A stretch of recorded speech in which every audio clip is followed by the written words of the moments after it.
It's Skybound with the Talking Joe guys. Everyone calm down. We're here to talk comics. Skybound. At Skybound. Hey, it's me, Mark, and welcome to Talking Joe, the G.I. Joe Comics podcast. Now, today we are talking about the Energon Universe Special 2026, which came out as free comic book day issue, released as at time of speaking yesterday. And it will be also released in another flavor, which is as a paid-for comic book released on the Wednesday. So Wednesday, May, not written it down, 6th. So we will be talking about that issue, but I will not be doing it alone. As always, I'll be joined by my regular co-host. It's the Real American Tim. It's Tim Finn. Hello, Mark, viewers, listeners. Let's bring in our guest, former co-host, friend.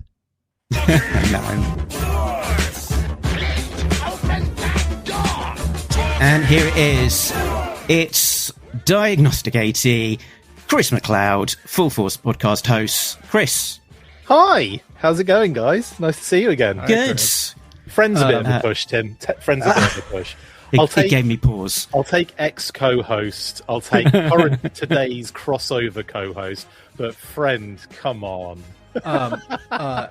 Time zone sharers? Colleague? We're in the same time zone. Time zone, I'll take that, yeah. Yeah. Occasional convention passers-by. Yep, I have seen you at some G.I. Joe conventions. That's happened. That's definitely happened. Yeah, absolutely. Happy to And be I'd on. say that we share the same language, but you're from Norfolk, so... Yeah, that I would say, no, we don't share the same language in any way, shape or form. Do you say, how do you break the day up in meals? Tell me the meal program of the day. Breakfast, lunch, and dinner. Okay, we are speaking the same language then. Weirdly enough, a lot of people in Norfolk say tea instead of dinner. Tea. Which drives me mental. And dinner they use for lunch. Honestly, even that, I'm from the UK and I've grown up with this and I still can't get my head around that. Yeah. Tea time? Are we drinking tea? No. That's what 11's.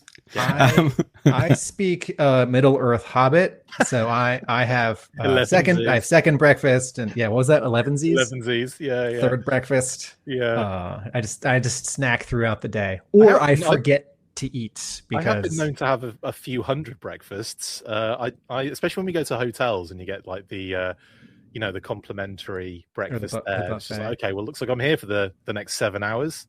I've paid for this, so I may as well eat enough to make myself sick. When I remember, I try and take a yogurt and a banana on my way out from the buffet so that I can have an early lunch. We should probably talk about comics. Nah. Mm-hmm. As at time of recording, we are live. So if you're in the chat, feel free to join in, like Paul Morales and hello Paul, and Jim Smith 301. Greetings, I like Jim. Waving.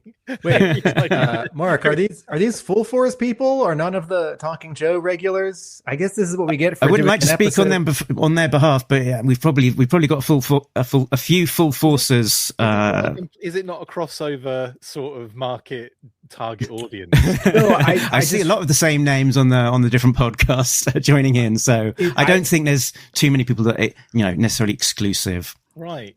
If it's not Talking Joe regulars and it is Full Force regulars, I feel either embarrassed that Mark and I couldn't muster our marketing mites to get some of our regulars on this unusual day. It's a Sunday, not a Saturday. We tend to record on Saturdays. Even if you listen on a Thursday, this is already getting uninteresting. And I think I'm just jealous that Chris can get his regulars on an unusual day, and has regulars. I have a very regular situation going on. That's cool. I would call them irregulars as well, my crew. So shout out to my irregulars. You're all awesome. So today we are talking about the ENERGON Universe Special, brought to us by 4 different creative teams as they bring us 4 separate stories on released as Free Comic Book Day. And so let's just have a bit of a check-in on how Free Comic Book Day went for us. Tim, as a store owner at Hub Comics, Free Comic Book Day was a big thing. Yes. So I took over Hub Comics in 2011. We did not have a Free Comic Book Day in 2020 because we were renovating and the world something else happened. Yeah, something else happened. I can't quite remember what it was though. How do I say this softly? The world was on pause. Yeah. We did have a Free Comic Book Day in 2021. So we've had it, except for 2020, every year since 2011. It is our biggest day of the year. I love it because I want people to read comics. I want them to love comics as much as I do. I love to read. I love art. I like collecting things. There's a little bit of, making money on rare things. And Free Comic Book Day is an excuse for me to give away comics. And I can't do that every other day of the year, although we do give some graphic novels to the elementary school nearby, and we have donated books to libraries. But since this is national and in fact international, it's good cover, right? No one's like, why are you doing this? Well, everyone's doing this. So the weather was okay. It was not the beautiful sunny day I was hoping for. That was the day before. It was the overcast, sort of about to rain all day weather, which slows things down.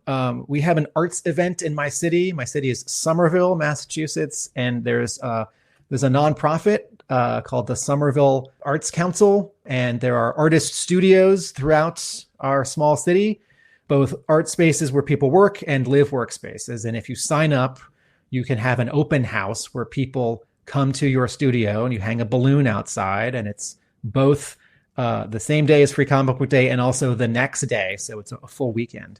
So there's already a reason why people are walking all over Somerville on this day. Is that the same thing as Arts at the Armory, Tim? Is that in the same place? Arts at the Armory is the confusing name for the Armory, which is a building. So people who don't have a home studio can sign up to do Somerville Open Studios at the Armory. Okay. So a friend of mine who makes lamps, but doesn't have a home studio that you could visit, got a table. I like him, but he's shady. Right. But the Armory has concerts and one toy convention a year and one comics convention a year. I've done that, and anyway, so people are already walking around, and there's a lot of brand equity in the name Free Comic Book Day, which I'm going to comment on in a minute. So in terms of sales and people, it was our biggest day of the year. This is a fact every single year. That's cool. And some people who, and about half the people who came in yesterday had not heard of Free Comic Book Day. And I have a little spiel, which I do. I have a printout on a piece of paper, 8.5 by 11, of the logo. And the logo says Free Comic Book Day. And then under it in blue, it says first Saturday in May. And so people come in and we say all day long, I said this 150 times and I don't mind. And 3 people said, do you mind saying that over and over? I say, welcome to Free Comic Book Day. And they look confused. And I say, do you know about Free Comic Book Day? And if I'm downstairs getting something from the basement or next door getting a snack, my other employees take over and we wave them over to where the free books are. We've cleared some shelves. We put up some blue tape so it's extra obvious, and we can say it's where the blue tape is, because a few people these. A few people are like, so what's free? I know there's that eye-rolling thing that some comic book store owners get really frustrated by, where people are like, is everything free? Everything's free, right? Classic. It's like The Purge, but for comic books, basically. Right. So Mark, to answer your question, it was great. And how about you guys? Did you make it to a store? Mm-hmm. Chris can go because it'll be a quicker answer. No, I was busy, unfortunately, yesterday. In the past, I've done Free Comic Book Days multiple times, but this particular year I couldn't. I was busy yesterday, but couldn't even do my show yesterday. I had to do it on Friday, so that's how busy I was.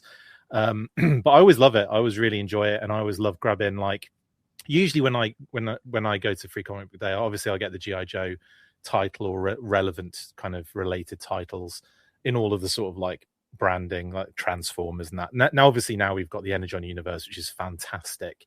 But like I'm a sucker for like any Turtles, Free Comics, He-Man, Master Universe, and then any other little things that might pop up, like Thundercats sometimes every now and again. Obviously Alien, any Predator comics, any of those sort of things.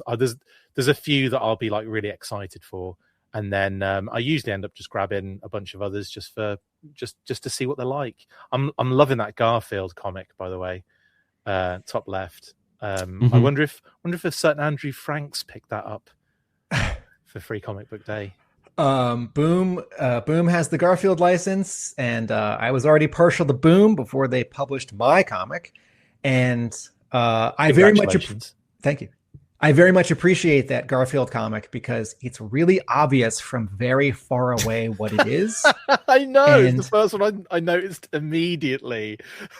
And good branding. And there's designers and editors and retailers can go back and forth on what's the most eye-catching, and depends on how far away you are, or are you focusing on color or characters or type.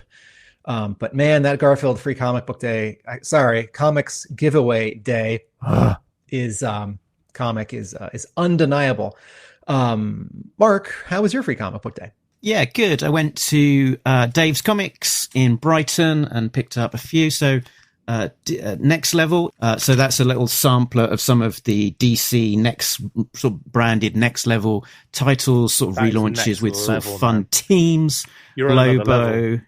You're on a new level there, mate. Batgirl, Deathstroke, amongst others, and some connection to the world of G.I. Joe's or Energon Universe. Jorge Corona, the artist on Lobo, having just recently been on Transformers, and the new artist of Batwoman being Danny, who was the artist of the Jinx Silent Special and former guest of the show. So I had been thinking about those titles. I've not yet bought them, so it was good to get a nice little taster. Master of the Universe. I'm not necessarily a big He-Man fan, but it was fun to see this, particularly because the writer Tim Seeley, of course, a former G.I. Joe veteran from the Devil's Due years, and artist Andrew Cronky, rhymed with donkey, the current ARA artist. So that was fun to see. Avengers, Armageddon, sort of lining up the new next event thing from Chip Zdarsky. I don't know that necessarily won me over, but quite a nice book. An Amazing Spider-Man, I think, launching the next thing. Fun to see what's his face, John Romita Jr. art on that one. Story didn't necessarily win me over, but nice that they tried. And an Alien sampler with a bit of Aliens, Predator, Planet of the Apes. Again, sort of preview of some of the titles to come in that world from the current license holder, Marvel. Mark, I'm gonna editorialize for a moment. Can you hold up that last one again, close to the screen? Can you get closer where it says Comics Giveaway Day? Yep. Okay. All right. So, folks, we're just going to talk about Free Comic Book Day. All right. So this logo is white letters and it says Comics Giveaway Day. Okay. Free Comic Book Day started in 2001. Joe Field of Flying Color Comics, the comic shop in America, had this idea. It became national. Diamond Comic Distributors, which we just call Diamond, which was the benevolent monopoly that distributed most single-issue comics in America and graphic novels to the direct market, not the book trade, not regular bookstores. Free Comic Book Day was that term was owned by Diamond. They owned the website and they ran it. And so all the publishers for all these years would make a special comic. In the case of Marvel and DC, sometimes 2 or 3 or even 4. Yes, 4, right? Because Marvel will have like Spider-Man 1 and X-Men 1, Kid Spider-Man 1, and then like Star Wars, or in this case, Alien. And so all the stores that want to participate, order these comics. They're not free for stores, but they're very discounted compared to what we normally buy comics at. And the website would list all the titles. And if you jump through 2 hoops, you could get your store listed on the Free Comic Book Day website as a participating store. And I never did because I didn't like that hoop. And also people were going to find us, right? We'd advertise, we'd have flyers, and people were just hopefully just walking by.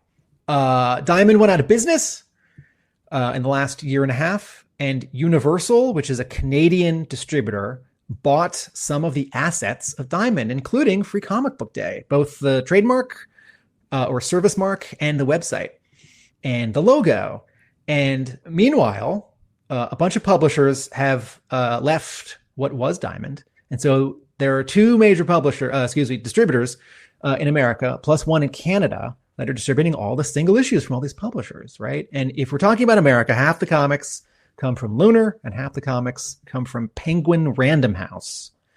And I don't know the specifics, but a deal was not reached, right? So one of the publishers under the Penguin umbrella, or Penguin itself, which also owns Boom, couldn't make a deal with Universal.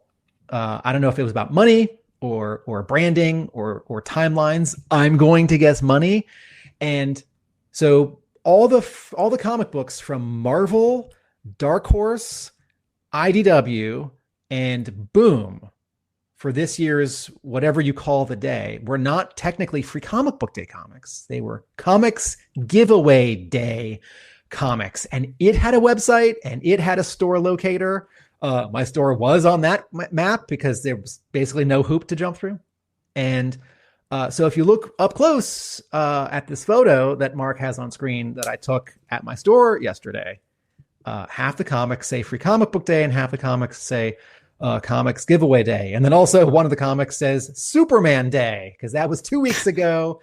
And we had leftover free giveaway comics from Superman Day, which I'm not going to get into, but it's wonderful. And so this is confusing, and I would love Universal and Penguin Random House to set aside their differences and make a deal, because it's confusing, period. Mm-hmm. In the chat, we've got Irish Johnny B. Hey, guys, greetings from Ireland. And a friend of the show, Stephen Kelly, one of the international heroes, was helping out at Big Bang Comics in Ireland, which it must be one of the biggest comic bookshops in Ireland and possibly Europe. I don't know. But they had stacks and stacks, an intimidating amount of free comic books that they were giving away. And other friend of the show, Jason Morrell of Order of Battle, was helping out at his local comic book shop in Nashville. So two extra friends of the show sort of also directly sort of getting involved with Free Comic Book Day. And Jim Smith said that he picked up Garfield and Motu and let his disabled brother-in-law pick the rest. It's a nice family occasion as well. Go along, bring someone along and try and get them indoctrinated into comics. I want to say 2 more quick things about Free Comic Book Day, and then Mark, if I could have you put on those next 2 images, and I'll talk about 2 other comics from this week. Free Comic Book Day, folks, stores are not allowed to display or give away Free Comic Book Day comics before the day itself. And on the day itself, stores are not allowed to sell these free giveaway comics or make obtaining them conditional on buying something. So you can't say, oh, if you buy something, you get a Free Comic Book Day comic. Stores can make up their own rules. I know that some stores, they've got piles and stacks everywhere, and it's like, oh, you sort of take what you want. Some stores, it's like limit 2 or limit 3 or limit 2 from this side of the table and limit 2 from that side of the table. My buddy in New York, a store that he goes to, you have to go to the counter. They don't have them out for display. You have to ask, and they give you one at random, which is amazingly bad. So he goes to another store also. Okay. I just wanted to hold up a comic and just give a quick call out to, since we're talking about the Energon universe, Void Rivals co-creator Lorenzo De Felici, who drew the first, was it 2 years year and a half of that series. And then he also did a series for Image called Chroma. Lorenzo De Felici had a new issue number 1 come out this week at comic book stores. This is not related to Free Comic Book Day. It's called Red Roots. I'm holding issue 1 right now. It's double sized. It is $4.99, and it's good. It's horror, and it tells 2 parallel stories, and it looks like Void Rivals, except that it's not in space. It's in a lady's house, and at a base where a guy with a gun is infiltrating. Felici writes and draws and colors, and it's good. Okay, so just laterally, since we're talking about the Energon universe, and then Mark, could you put on one of the Free Comic Book Day comics yesterday? Everyone, the technical title, right? The cover says Flux House Double Feature. The actual technical title is Mind Management. That's MGMT. Mind Management Fort Psycho Free Comic Book Day 2026. This is Matt Kint's imprint at Oni Press, right? Flux House. And half of this Free Comic Book Day comic is the next Mind Management story, which Kint writes and draws. And then the second half is a 8-page story written by Kint and drawn by Brian Hurt. That's with 2 T's, Brian Hurt. I'm a big fan of Brian Hurt.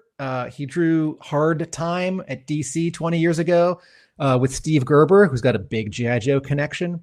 You might know Brian Hurt from The Sixth Gun, which is great. And this, I had no idea what this was until I opened up yesterday morning, right as Free Comic Book Day was starting. And it's this team. It's going to be a 12-issue series starting in August. And it's this team that looks kind of like G.I. Joe. And there's this adversary group which looks kind of like Cobra. And they've got this vehicle that looks kind of like a G.I. Joe vehicle, right? It's like, well, there's a black lady, green beret. It's like, well, that kind of looks like Stalker. And there's a lady with black hair and glasses. It's not quite Baroness, sort of Baroness and Jinx and, I don't know, Johnny Blaze. And then there's someone with like a tech helmet. And I was tickled because for years I thought, man, Brian Hurt should draw G.I. Joe. And now I really think if all the wonderful artists at Skybound like stop drawing the Energon Universe G.I. Joe, I've got a suggestion for who should draw G.I. Joe. Okay, that's all. That vehicle, okay. Like if a Vampire Striker and a Badger had a love child, that's what it would look like. Yes, there's a rear view of it. It looks more like the Hammer and the Desert Fox had a love child, but I agree with you. And then I'm just going to hold up the final page is a 1-page ad, which with what I think is the cover, right? Infinite Bullets, 0 Fs, Fucks, Fort Psycho, Matt Kint, Brian Hurt, 12 issues starting in August. And now we can talk about the actual Energon universe. All around the skybound world, are you looking for some G.I. Joe?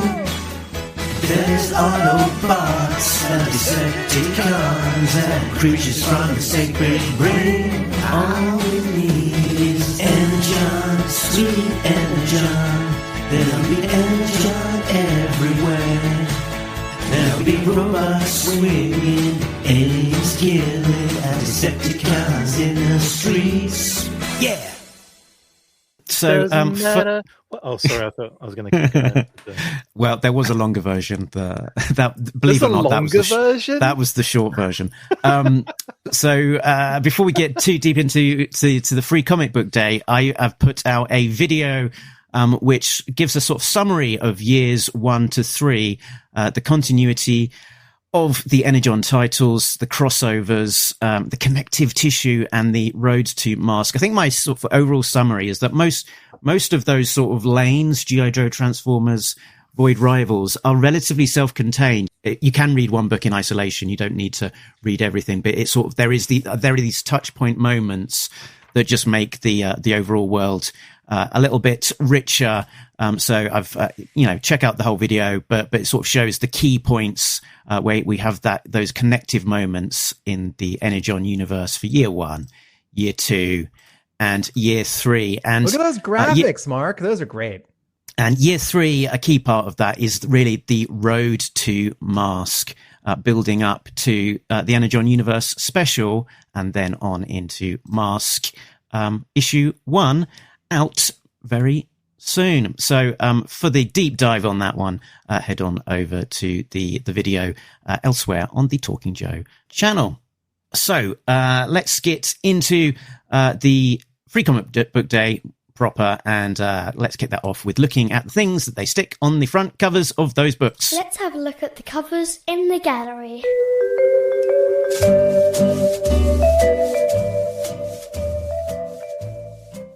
Energon Universe Free Comic Book Day Special 2026 cover. Favorite. It was solicited with a black classified cover because initially M.A.S.K. was still a secret. So it was revealed, of course, that M.A.S.K. was coming. And when that came, when that veil was lifted on the M.A.S.K. secrets, we did get to find out. When that mask was lifted? Yeah, let's say M.A.S.K. was lifted. Why not? Have a peek under the mask. All right. So, Mark, the slide you have is for the M.A.S.K. comic book, not the free comic book. Oh, right. I did, didn't I? Yep. Okay. My point.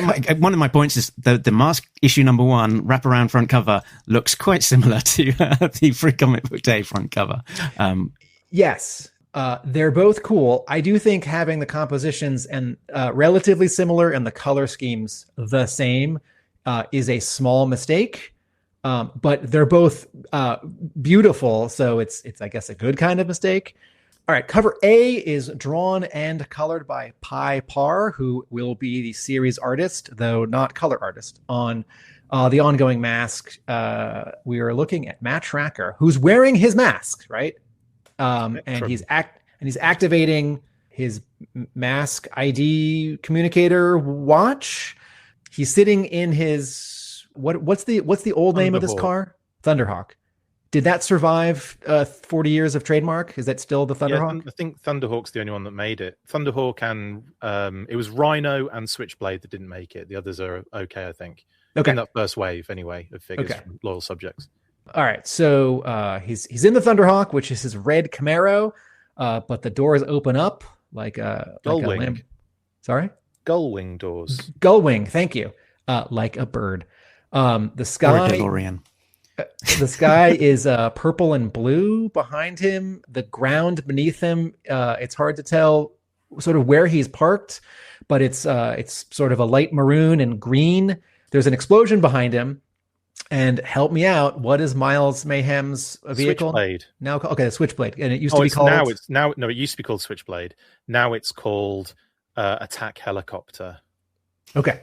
In fact, in the comic, they call it a different name again. I think it's a Jet Blade or something like that, or Blade Jet. So there's this blue helicopter hovering diagonally, menacingly, with a red cockpit above and behind this guy and his cool sports car on this cover. And there's a really saturated look to these colors that feels like cartoon animation, and it is a wraparound cover. So you don't see the bad guy vehicle until you look on the back.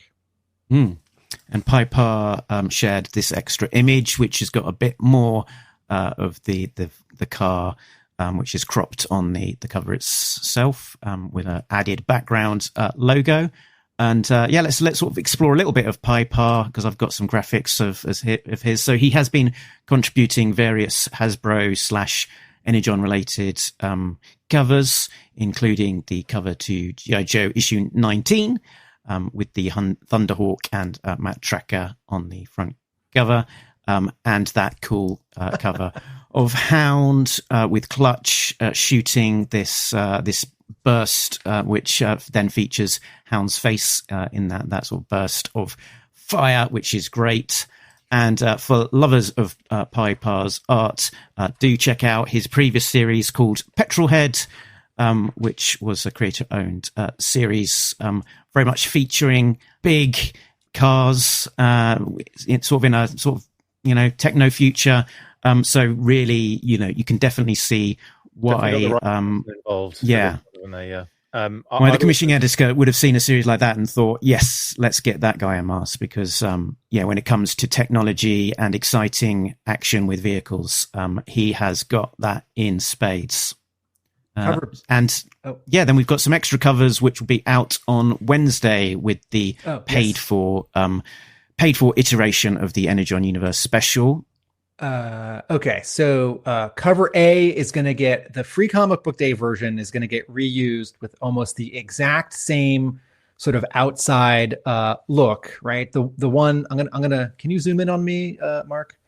The one that everyone got yesterday at free comic book day under issue number 1 says FCBD exclusive, which is to say free. And an almost identical, okay, you don't need me full screen.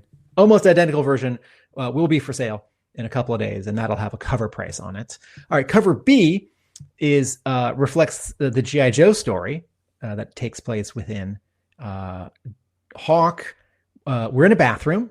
The camera is a little bit higher than waist height, and we're looking past Hawk, who's looking into a mirror, and the reflection is Zartan, who's taking the same pose, but of course left, right, flipped because he's in the mirror.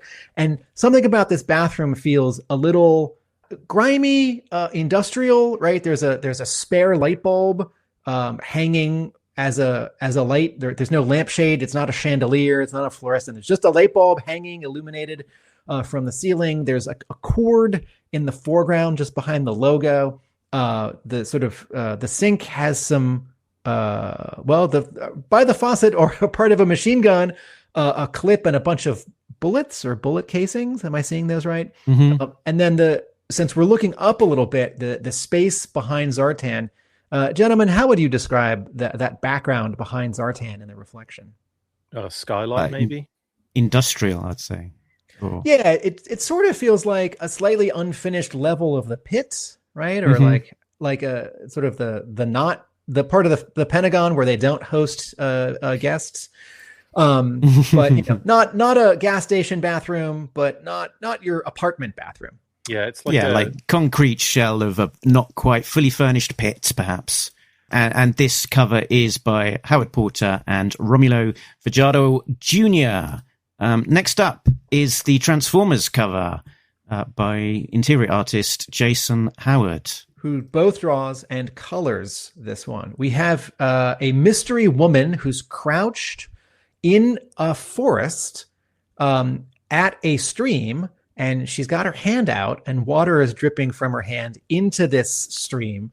In the stream, faintly, is the Autobot logo, and it's unclear if that's like a physical thing there or just sort of an impression, like that's what she's thinking. She's holding a red sword, jagged piece of metal that looks kind of like a sword. There are sort of vines and trees and a growth around her, maybe a waterfall. It's very blue.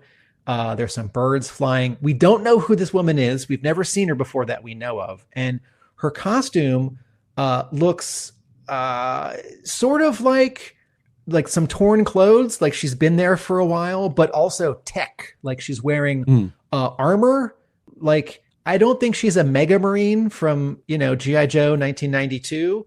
I don't think she's a Nebulon from like a Transformers Target Master. But there's something about her that sort of agrees with Transformers, but also doesn't. She's seemingly Caucasian. She's got dark hair, and she's looking up and off as if, she's thinking about some mystery. I think she's thinking, I bet no one knows who I am. And let's speculate a bit more when we get into the insides on that particular and discuss that particular story.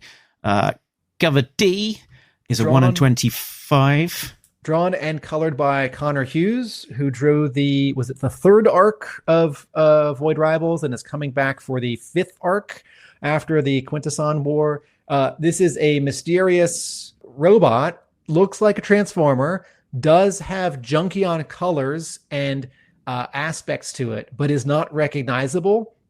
We are looking up at this character who is standing on a ledge. The ledge looks, let's say, Cybertronian or quintesson in the architecture, the spire that's behind this character, who's also got like a tattered cape or cloak, and is holding under its left arm a Cobra La Royal Guard helmet, which you might not see at first blush. Behind them is either night sky or outer space sky that's sort of blue, purple, black with some yellow specks that, now that I think about it, aren't stars. I think those are like cinders that are flying up from sort of below. And this character is sort of looking down past us and is slightly underlit. Cool cover. I also don't know who this person is when I first saw this cover. Mm-hmm.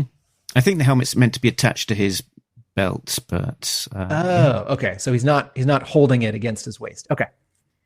So next up is a 1 in 50 cover E. This is drawn and colored, or maybe painted, by Cedric Poulat. This is help me out, guys. Who's Gloria this Baker. mask? This is it's even there on the cover. My vanity license plate says Tim. It does not. This is Gloria Baker from Venom, right? She's from Masked. Good guy. Warfield's the bad lady. Sorry. Vanessa Warfield is the bad lady. Okay, I'm going to start to get to know the Mask characters all over again when this darn comic book finally starts. All right, so everything about this cover says 80s. The rendering on her looks just a smidge like the poster art of Drew Struzan, who did some Indiana Jones and Star Wars posters. The background is like 80s motif. Sunset with like purple and pink and orange gradient sky with sort of faded purple silhouette, palm trees and buildings. She and her car are on a Tron grid that's dark blue with sort of electric thin blue lines. She's wearing her mask costume. She's curling her hair behind her ear. She's got her yellow helmet mask under her arm, and that's cool. Folks, if you're thinking Aura, her code name is Aura. Her helmet is Aura. Her helmet is Aura. Okay, right. Just a quick reminder: Mask characters, they have regular names, but the code name. I've got another level for this one, Tim.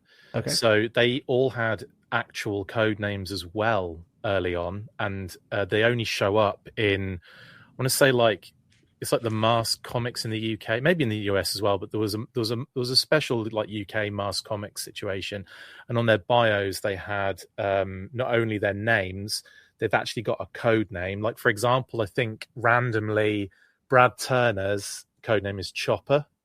Okay. Believe it or not. So they actually have code names, but they've kind of been like not utilized. I think it's in the story Bible as well for the animation. So they have them, but they've never really ever been used other than this one time in bios and stuff. It's so crazy. They got a name, a code name, and a code name for their mask, and a code name for the vehicle. Yep. And then ironically, what people actually call them is the blue one. The good lady, the bad lady. Yeah. Yeah. I just want to point out, since here's a sexy woman in a skin tight costume, and she does have cleavage, and she's standing in a little bit of a sexy pose. All of her weight is on her left leg, so her left hip is sticking out a little bit. And Mark and I have talked a lot about Baroness variant covers, and sort of the continuum, or the either or of like, this is a character and I believe it, or this feels a little exploitative and it's like too sexy and distracting. And here's a nice example of a character who is sexy and alluring, but this cover does not seem to be about her hips or her breasts. I think it fits with the style, like how they've gone with that sort of like 80s Miami sort of kind of vibe. Yeah. Like, I feel like it makes sense in this sort of style to kind of like do something like that. I think in other cases, like you've mentioned now, like some of the Baroness covers, you look at them and you kind of go, that's a little bit unnecessary. It's not like necessary. Doesn't quite fit what's happening here in the vibe. But I think if you're going to go with that sort of 80s Miami Vice kind of look, then I think it kind of it's sort of, you can kind of accept it a little bit in a sense. I think she looks great as well. It's a really good cover, I think. Mark, were there any more covers? Cedric Poulard, the artist, up to this point, his calling card has been multiple Baroness retailer variants, and this is a Skybound official cover. There is one retailer variant, which is unconnected to the insides of the comic. It is a picture of a big transform, one of those joined together robots. Combiners. Combiner. And it's probably got a name. Is it Bruticus? Is it that one? Or is it like Ruination or whatever it's called? This is all of the Combaticons as Bruticus sitting down in kind of a throne at a little bit of an angle. We're looking up at him. No discernible background. Maybe sort of a sense of some like very, very, very out of focus sort of Cybertronian backgrounds in the building. But I think that's more just sort of tricks of color and light. I love the style. I love the way it's, you know, it's drawn or even painted. It's absolutely gorgeous. I love this. But we have not seen Bruticus much in the Transformers comic. We have not seen him recently. He's not in this comic. So I'm gonna call this. I should get a big red. I should get a big red ink stamper with like a slightly distressed sort of look to the letters. I'll just make it in Photoshop and send it to Mark, and I'll get a sound effect for like ink stamp. Yeah, and I'll send it to Mark, and then Mark can also have like a sound effect. So when I say this word, the next time we do this can all come together. I'm gonna label this confusing. Oh, Mark, by the way, Tim and I have already filled in a lot of the information of this particular character. For extra points, Mark, do you know all of the Combaticons' names? There's Tanktacon and that's a GoBot, Footerbot and Shark-to-Arm and Backpack Patron. You're not far off with Backpack. Onslaught, Vortex, Brawl, Blastoff was the Backpack one I was thinking of, and Swindle make up the Combaticons. Okay. Just so that you're aware fully now. And now, next time we talk about Bruticus, you'll know everything that needs to be known about the. Now I know. Combiner. Yeah. And knowing is halfway to forgetting it again. This particular cover. This particular cover was released by Unknown Comics. I do know who they are. They're called Unknown Comics. And the artist is Ivan Tao. So that is us done with the covers. Let's get into the interiors. I'll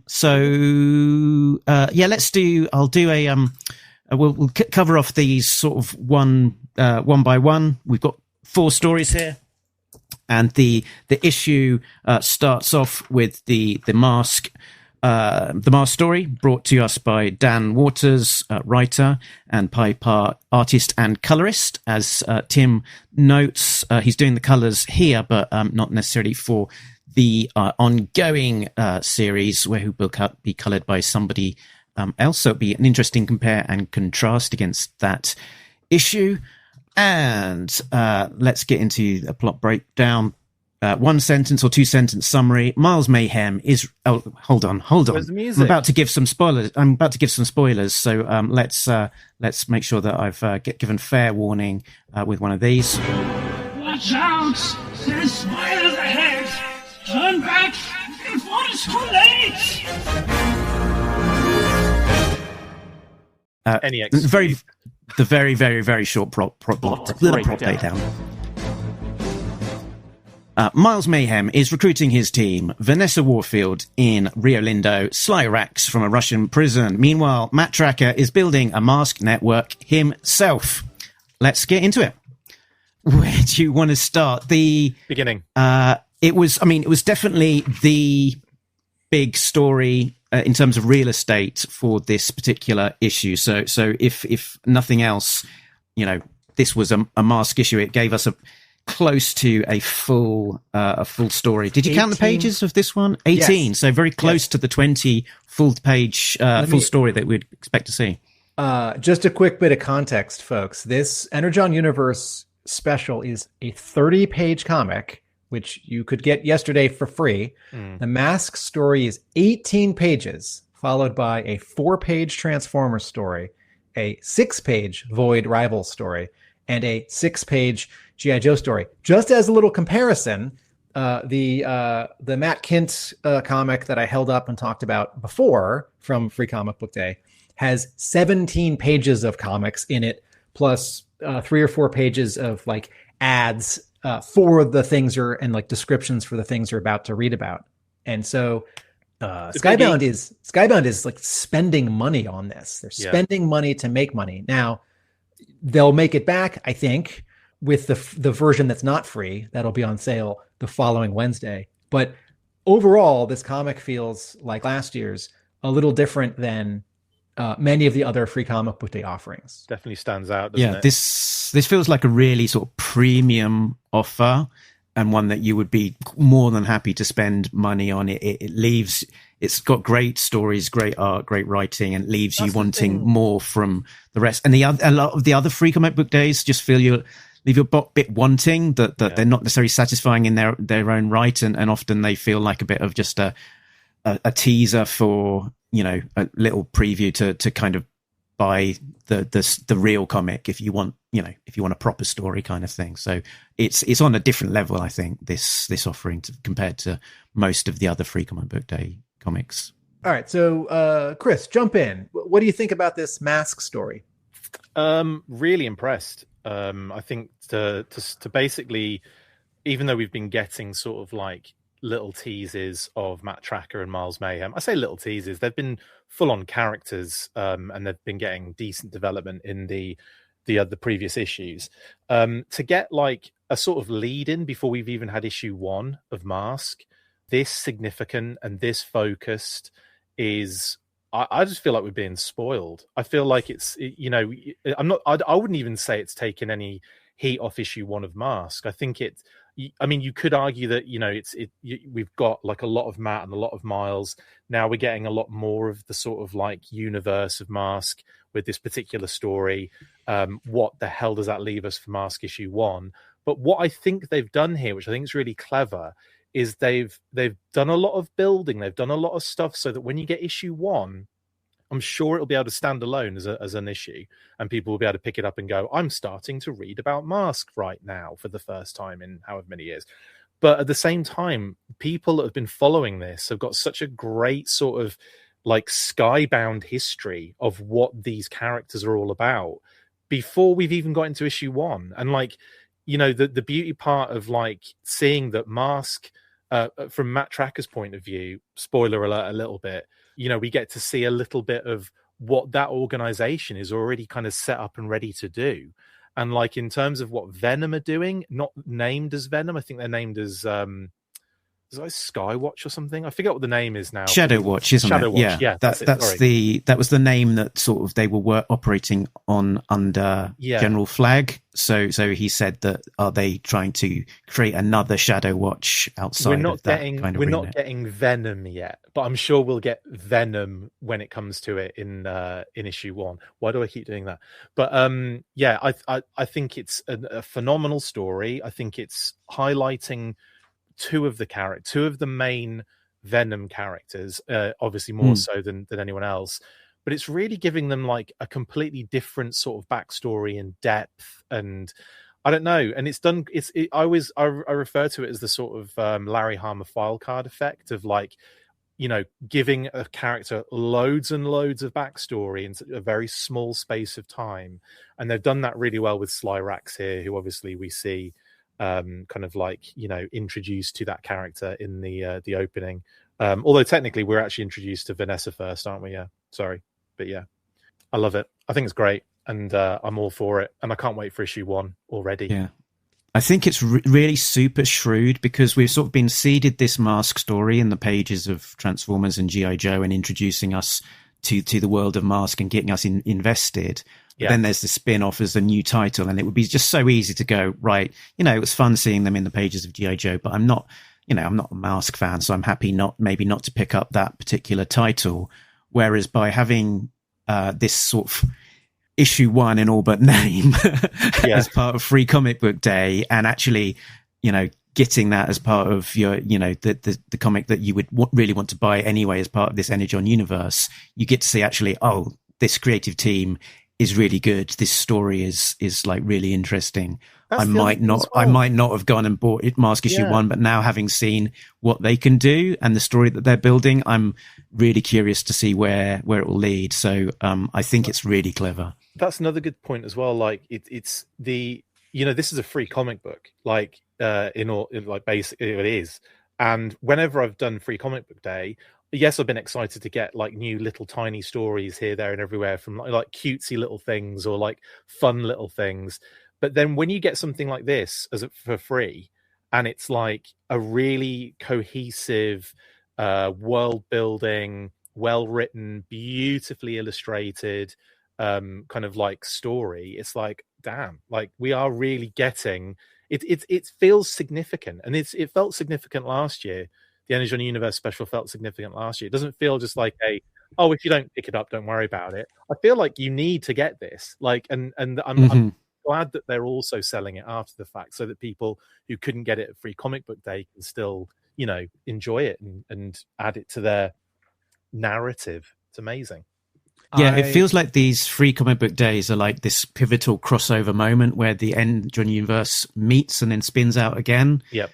So it does definitely feel like an essential part of that Energon universe kind of reading experience. But Mark, technically, they didn't meet in this Energon Universe special. I agree with you. It feels like they did. I mean, that happened last year because the lead story was the G.I. Joe story with Hound and Clutch. And one of my comments about this year's is that because there were now 4 stories across 30 pages, the stories were shorter. And so when I read this, I thought, yeah, M.A.S.K is going to be great. M.A.S.K is going to be great. But I really want there to be a meaty G.I. Joe story, particularly since...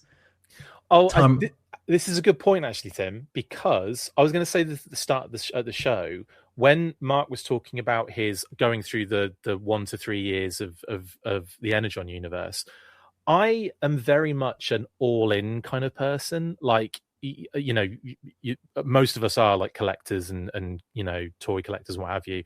That thing of like, yeah, I'm going to focus on this and soak in every single element of it I can possibly get. So for me, I'm reading Void Rivals, I'm reading Transformers, I'm literally reading all those comics. Now, I probably would have read Transformers anyway, but I wouldn't necessarily have given a crap about Void Rivals, to be completely honest. The fact that they hooked me in, and it's really bloody good, is just a really nice byproduct of that. But like they hooked me in on that because I'm that the way I am.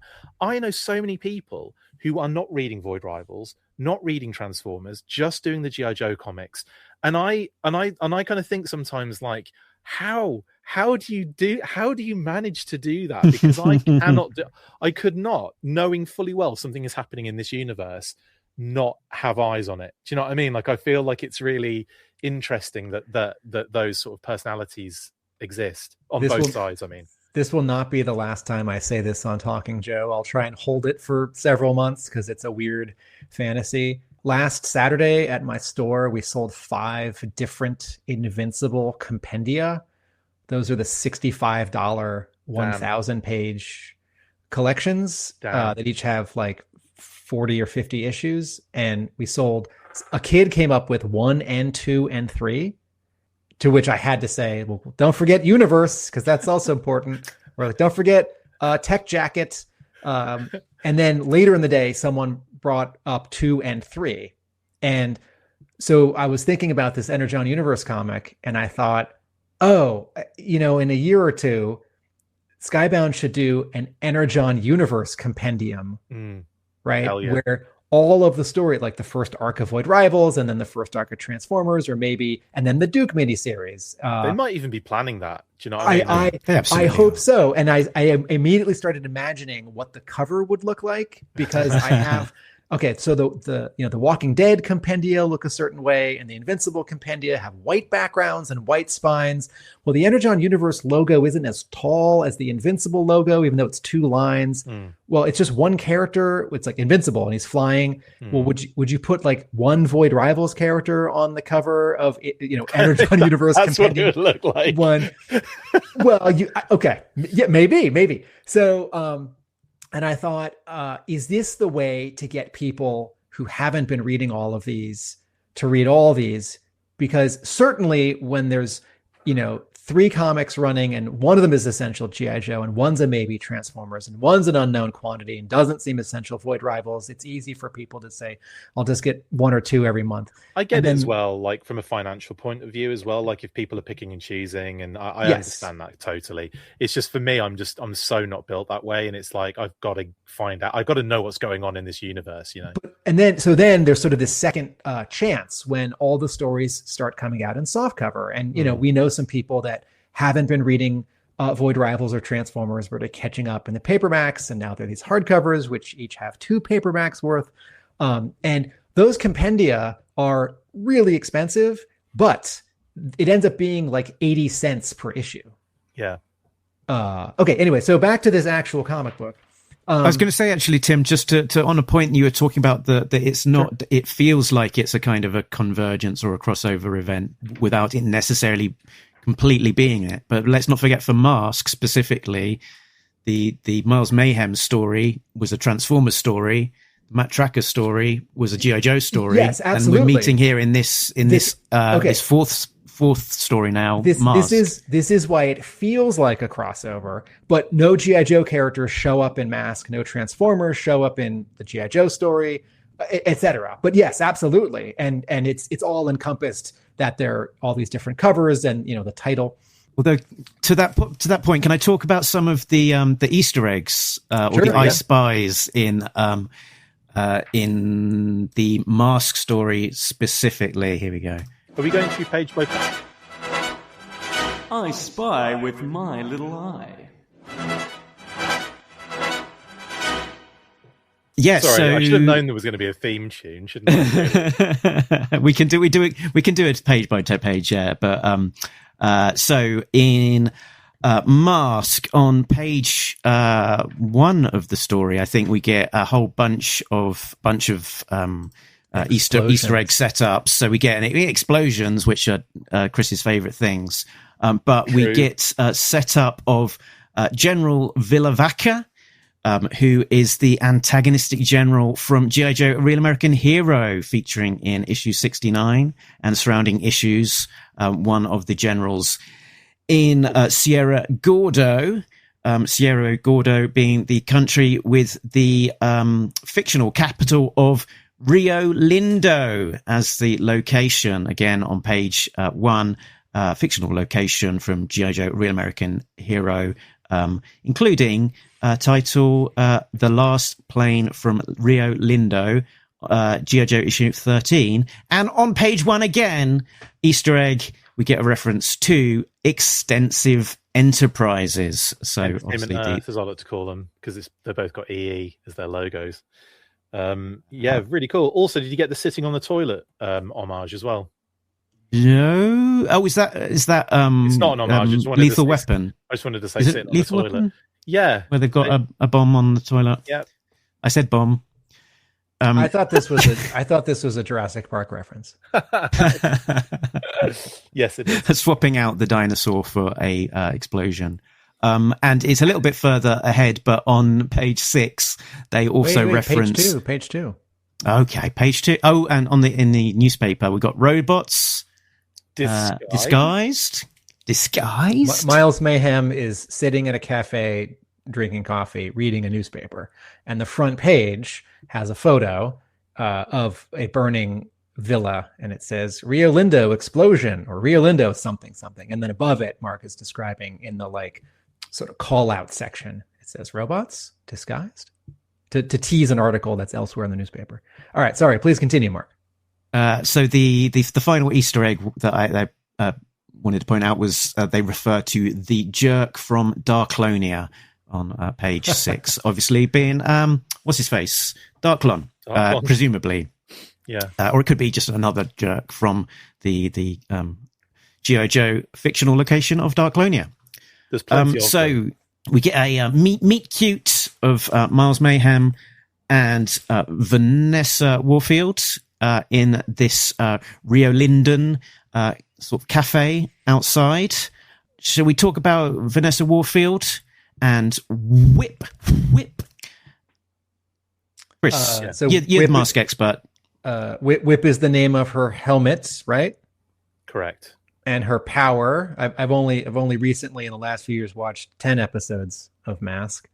I don't recall what her... it makes like an electrical strand that she can wrap around things and like grab, right? Yeah, it's she does. It's like a Wonder Woman lasso style. But from Cyclops' visor. Right.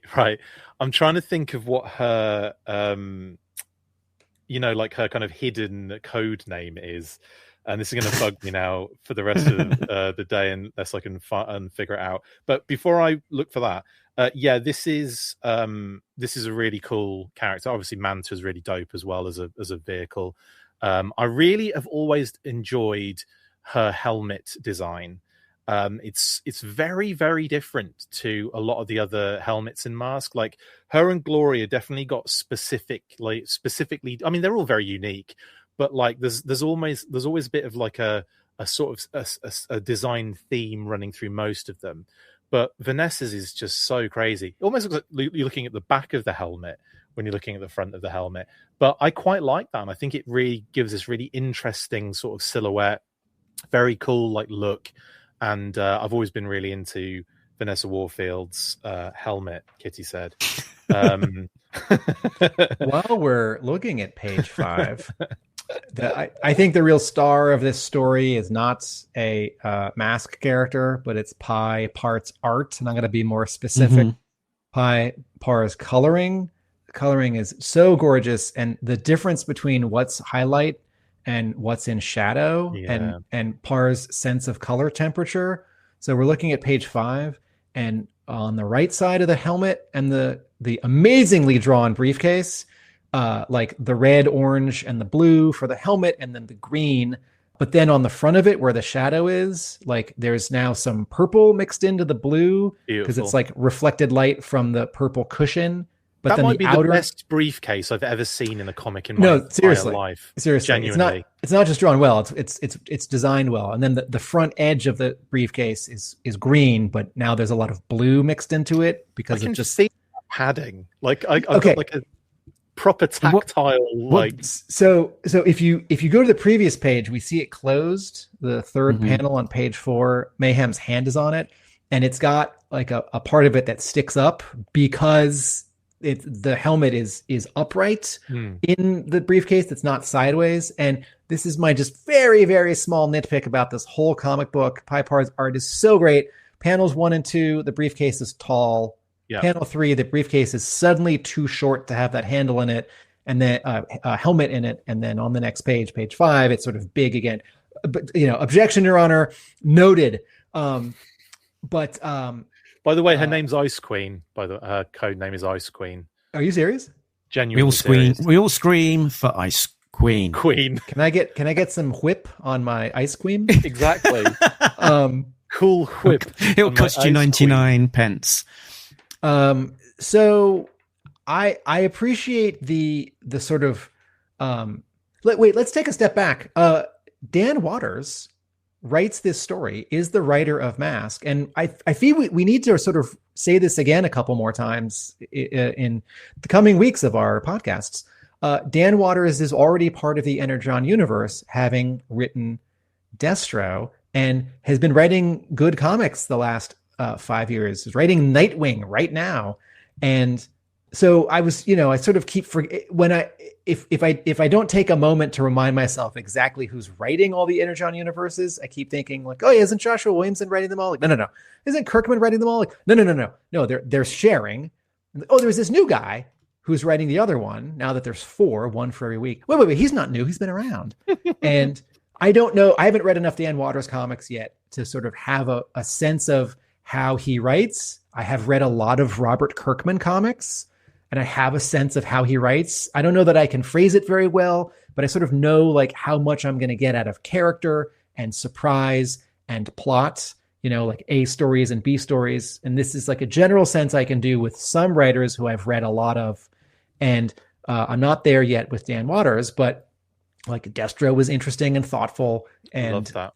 I read one of his Batman things, and that was great. And sometimes you can just enjoy what they put out, Tim, without overthinking it. No, sir, I co-host a podcast, sir.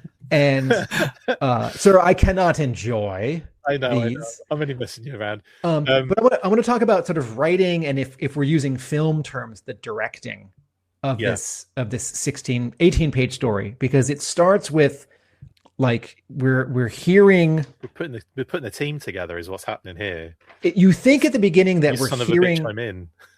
At the beginning of these captions, you think we're hearing a newscaster, but this is actually Miles Mayhem reading the newspaper article, which is sort of different and unusual. And I sort of missed it until I just started this sentence. And so the first page, we don't know who yet. And then the second page, you can figure it out if you know Miles Mayhem's costume because of his gloves and his cuffs. But we're just introduced to this place and this, Mayhem, not the guy, and the concept. And then on page 3, I'll call on you in one moment, Chris. And then on page 3, I have an issue with something. Go on. And then on page 3, we're at this cafe, and Watters and Pye Parr are still withholding the characters. We don't get this sort of proper reveal for Miles Mayhem, who's the driver of this story, until halfway through page 3. And then we get Warfield, but it's not until page 5 that we see a mask. And Watters didn't invent this kind of withholding. But it's interesting that, for a free comic book day comic where you don't have a lot of space, and we're used to these like 6-page excerpts of other, you guys were alluding to like less satisfying free comic book day comics where it's like, well, this is just 6 pages of an issue that came out last month. And it's like, go pay for the issue, idiot. And I, at some point today, I just need to once again talk about Marvel's Secret Wars free comic book day comic from like 2016, because that's like the best example of like not a great free comic book day comic. So I think it's always fun to start with the villain first, not the hero. I think it's fun to withhold the visual reveal of the hero or villain. I think about the Indiana Jones movies. You don't see him until you've seen his back, you've seen his hand. And then that, just as Miles Mayhem is narrating what he's done, then it transitions to Matt Tracker tracking what Mayhem has done. Okay, Chris, you had an issue. Yeah, go back a panel, please, Mark. Sorry, and again, please. Right. You're in where we were. You're in Rio Lindo. You are the most wanted man by, let's say, the U.S. military, and deeper than that, like Black Ops and all that kind of stuff. You have just escaped like a situation where you were effectively going to be put in prison. Yet you are wearing your full uniform for identification. And I know like this is just obviously for the reader, so we know that we're looking at Miles Mayhem, but I think that can be done. It's done with the conversation anyway. She finds out that it's Miles Mayhem, and she even has a quip that he's like, "Aren't you a little mentally unwell?" Yeah. Which could answer my question here. But why wouldn't you be in more of a discreet disguise? Counter. And my thought process was, Rio Lindo might be one of those places where it's necessarily sort of like a no-go area for, like US military, or even like being able to kind of like spy would be really difficult. So he feels like a more relaxed situation. I think I would have put Miles in a different uniform. I'd have put him in some other clothing, a little bit more casual maybe, because he stands out like a sore thumb for me in this particular scenario. But yeah, go for the counter. He's a mentally unwell narcissist, I think, who sort of revels in the theatrical uniform, I think is probably the take.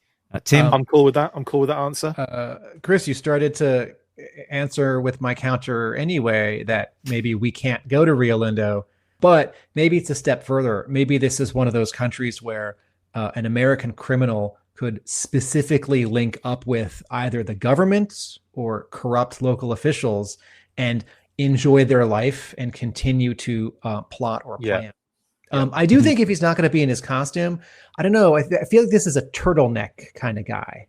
Yeah, tactical turtleneck. Yeah, I also think it would have been a good opportunity. Rio Linden weather. It'd have been a good opportunity. Well, he's wearing a 3-piece suit, a 2-piece suit. It'd have been a good opportunity to put him in his alternate clothing and deco. I wonder if we'll see that at some point. We'll see wait, tell us what that is. Yeah, he's got like a maroon and black number that he wears for another toy release. So it's the same. It's just literally the same design. He's still wearing a suit. Okay. So it's switch up. The real world answer where the three of us live is that he has to be recognizable. This is a small compromise that Skybound will make. Or I'm cool with it. It was funny to me because I was thinking in a film, I think if you were to see this in a movie, they definitely would have cashed him up or maybe put him in a slightly less out there. How about this? Maybe you draw 2 sort of local guards or tough guys in the background and they're his muscle. So no one's going to bother him. So he can just do whatever he wants. Just have a visual cue that he actually can walk around freely. That's all. I like the explanation that he's a nut. We were talking about color earlier, and what this put in my mind, which is a very specific reference, is the work of Sam Moore, who is a New Zealander who goes under the name Ugly Ink, who is a big G.I. Joe fan, and I have interviewed on this channel, and he did a book called The Traveler's Guide to Flagoria, which was a sort of an outlandish adventure story. But yeah, not a million miles away from this style, and he's got a very nice painterly style to his color, which uses Copic colors and sort of builds it up with layers of color to create that sort of brightness and the shade. And I wonder if Pye Parr is sort of influenced or using this sort of similar technique or influenced by that same sort of analog.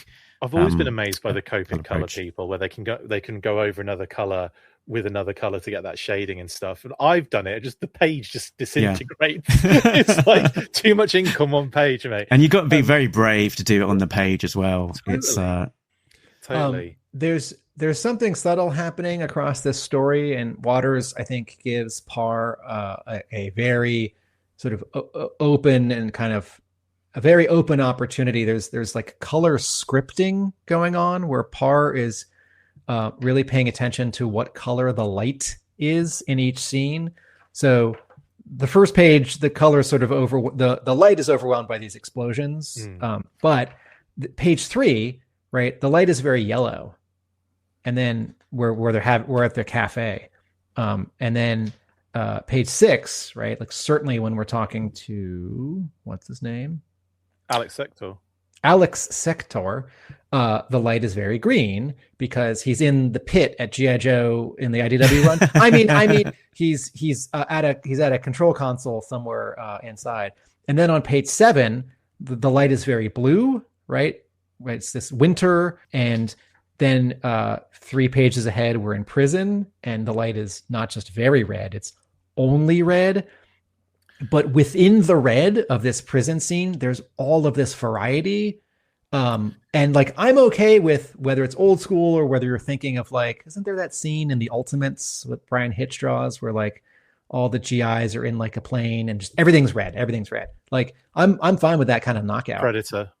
Okay. Yes. Okay. So we're introduced to Alex Sector. Sure. Who's this guy then? Can I say a Chris, few things that the man in the chair? Something I said at the beginning of this episode that has now dawned on me as we go through this issue again was that codename thing. And by the way, great shout. I mean, all the plaudits in the universe to the team on this one. Waters, especially for the writing here. He's been slipping in their code names and under the radar because I remember they had code names. Couldn't remember when their bloody code names were. Guess what Alex Sector's code name was, guys? What? Have a guess. It's written in the comic. Megabyte. Megabyte is Alex Sector's original code name from M.A.S.K. that they've snuck in. And the exact same thing happens in a little while as well, which we'll get to in a second. But we've got Alex Sector, we've got the figure that came with Rhino. It was him and Bruce Sato originally that came with Rhino. And yeah, Alex Sector is freaking awesome. Like he's like this. he's a veterinarian. He's a very like, again, a unique character design, not one you'd expect as an antagonist in like an action franchise. He's slightly older, wiser, more calm, careful demeanor, very kind of like empathetic. He's a bald ginger with a beard. Exactly. He's actually Tim Finn without the glasses, basically. As an older cat lover with no hair and a ginger beard. Oh, and I owned the Rhino as a kid. I had one M.A.S.K toy, which was the Rhino, plus those two guys. Phenomenal vehicle. I love the Rhino. And of course, you've got Jack Rabbit, his helmet as well, which I don't think we see. We don't see it here. We see it. We've not seen it. No, we've seen it. Yeah. But we don't see it in. Well, he's not part of the team yet. He doesn't have a mask. Well, not in. But he's got a watch in a second. Oh, of course. But anyway, yeah. So I'm excited to see all of that as well. But yeah, I again love the little kind of like backs, like his sort of like dig at sort of like newer kind of hackers and like kids on Discord and stuff, like basically just like saying that I may be old, but I know what I'm doing, and have probably even more kind of experience in all of these kind of things, which is pretty cool. Something that I like about that I didn't notice about this page until I'd finished the comic. We're on page 6. Tracker's in his car and he's driving somewhere, and it looks like he's driving fast because there's speed lines. And he says it's loud, doesn't he? And he's like, "Where are you? What are you doing?" Sort of thing. Yeah. And and I was wondering if he's on the road or if he's somewhere above the road. Yeah, exactly. Yeah, that's what I thought initially. Yeah. Right. But page 6, it's 4 panels. Although no, his doors would be up if he was flying, wouldn't they? Yeah, it's true. Right. It's page 6 is 4 panels of 2 guys seated and talking. It's just a page of dialogue, and that happened on page 3 with Mayhem and Warfield. I go back and forth on dialogue in comics being too much. Like is this a boring talking head scene when they should be doing something? Is this really good character work and sort of reveal, and it's sort of like subtly, some artists sometimes talk about how it's hard or boring to draw a scene when the writer just gives them like 2 people talking for a page or 2. And no, this is really compelling. And it serves as a contrast to this giant 2/3 page splash just before of this weird looking villain M.A.S.K helmet. But also I think about Waters. Waters has this, it's like, it's not a 0 issue. It's not an issue number 1. It's kind of an issue number 1. It's almost like they planned a double size issue number 1 and split it in half for Free Comic Book Day and half for issue number 1. Although I do think the first page of issue number 1 will like jump ahead an hour or a week. It's not going to be the next moment. But I think about I think about the valuable real estate of not just any comic, but a Free Comic Book Day comic. It's funny that you say that, Tim. I can think of a lot of it, loads of issues in the Energon universe where it's literally just what happened previously. Like the next page is literally tagging like in from what just happened. Like it almost feels like every issue has been almost like the immediate. You're falling into the trap of Harmer writing. Yes, I'm thinking of a different G.I. Joe series that I also pay a lot of attention to. I also I'm a big fan of just this little interaction between these two and that little subtle element which definitely felt. I remember reading this the first time and that first thing where he says it sounds loud. Where are you? Like, what are you doing? He's I'm just driving. Something else is happening there. And something else is going on, which we find out later, obviously. But I just think that's such a nice little subtle drop in. But it's definitely something that you go, no, there's something to that. A writer wouldn't point that out it's not necessarily it's just not necessary unless there's something else going on there. And I was with you, Mark, on that. I was thinking, I wonder if he's flying. But then you make the very good point of obviously the doors are closed, so he can't be. But but we find out why he's driving so fast, and why it's at loud. the end of the story, and why it's loud. But there's a great bit on this page, which is where Man in the Chair is describing this, him monitoring what's going on with this, the aircraft sort of approaching this prison in Russia. And he's saying they detected an unauthorized vehicle entering their airspace. Having said that, he didn't sound particularly concerned. And he didn't sound particularly concerned at the time. But then a few seconds afterwards, he was very much concerned because he was blown up by some missiles. So it was a fun bit. And as you say, they've sort of made on that specific page, they made the talking heads, very dynamic and fun to watch, rather than just being a back and forth of literally the same, exposition head or whatever, etc. Yeah. But I loved the prison scenes and the setup of this baddie Sly Rax. Guess what his code name was, guys? Prison Straight Jacket. No, it's written on there. They've given him a name. Oh, the Russians. Wrecker. Wrecker is Sly Rax's code name. So I'm saying right now, I'm so happy with the team on this one, the creative team, because they have 100% done more than enough in terms of research here. Like, it's incredible. And there's Stiletto, his helmet, of course, as well. Yeah, I'm loving this guy already. I think that those scenes setting him up in the in the prison jumpsuit and the straight jacket and his breakout and the crazy eyes. And, he does look like a wild figure as well.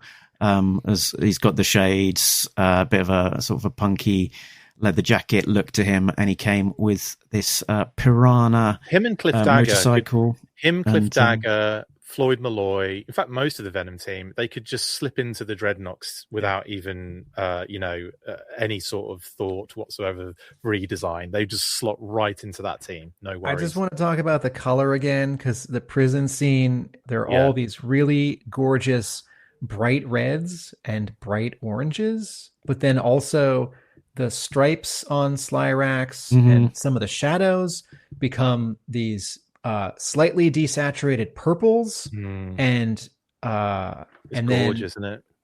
And then the panel just before, a couple pages ahead, he's actually out of his cell, and now some guards are coming at him from down the hallway, and this like sort of atmospheric perspective that Parr is doing, which I think is really like the lighting, because they're coming from a stairwell, so like there's light from up and outside just beyond where those guys are coming from. Can you go one more page forward, Mark? Yeah. When the word balloon, he just says HN. He's thinking. So the like purple and then blue and then light blue of that hallway in the distance, and then it all becomes green because they get zapped. Pye Parr's coloring is just candy. It's just gorgeous, tasty candy, and also just taking out a guard with a belt buckle as an action sequence is just gnarly. Yes. And absolutely loving every second of it as well, isn't he? He's horrible. And then I'm just going to say one last thing about color. On the following page, when Mayhem walks up to him, this is page 17 of the Mask story. Love that pic. So can you zoom in on this first panel, Mark? So Mayhem is in silhouette, and we just see a counter silhouette for his visor. So he's just a silhouette guy, and you can tell he's wearing his mask. And he says Sly, and in behind him is Warfield, and she's also a silhouette. And the color is doing so much amazing work on this panel, because the like real world like guys, the dead guys on the bottom, like they're in the red that matches the actual lighting of the scene. The steam coming off of them, having been like vaporized, is this gradient, transparent, like light blue, middle blue, faded dark blue, but also like light blue, lavender, pink, because it's in front of. And then between Mayhem and Warfield is like yellow steam. Her silhouette is all red.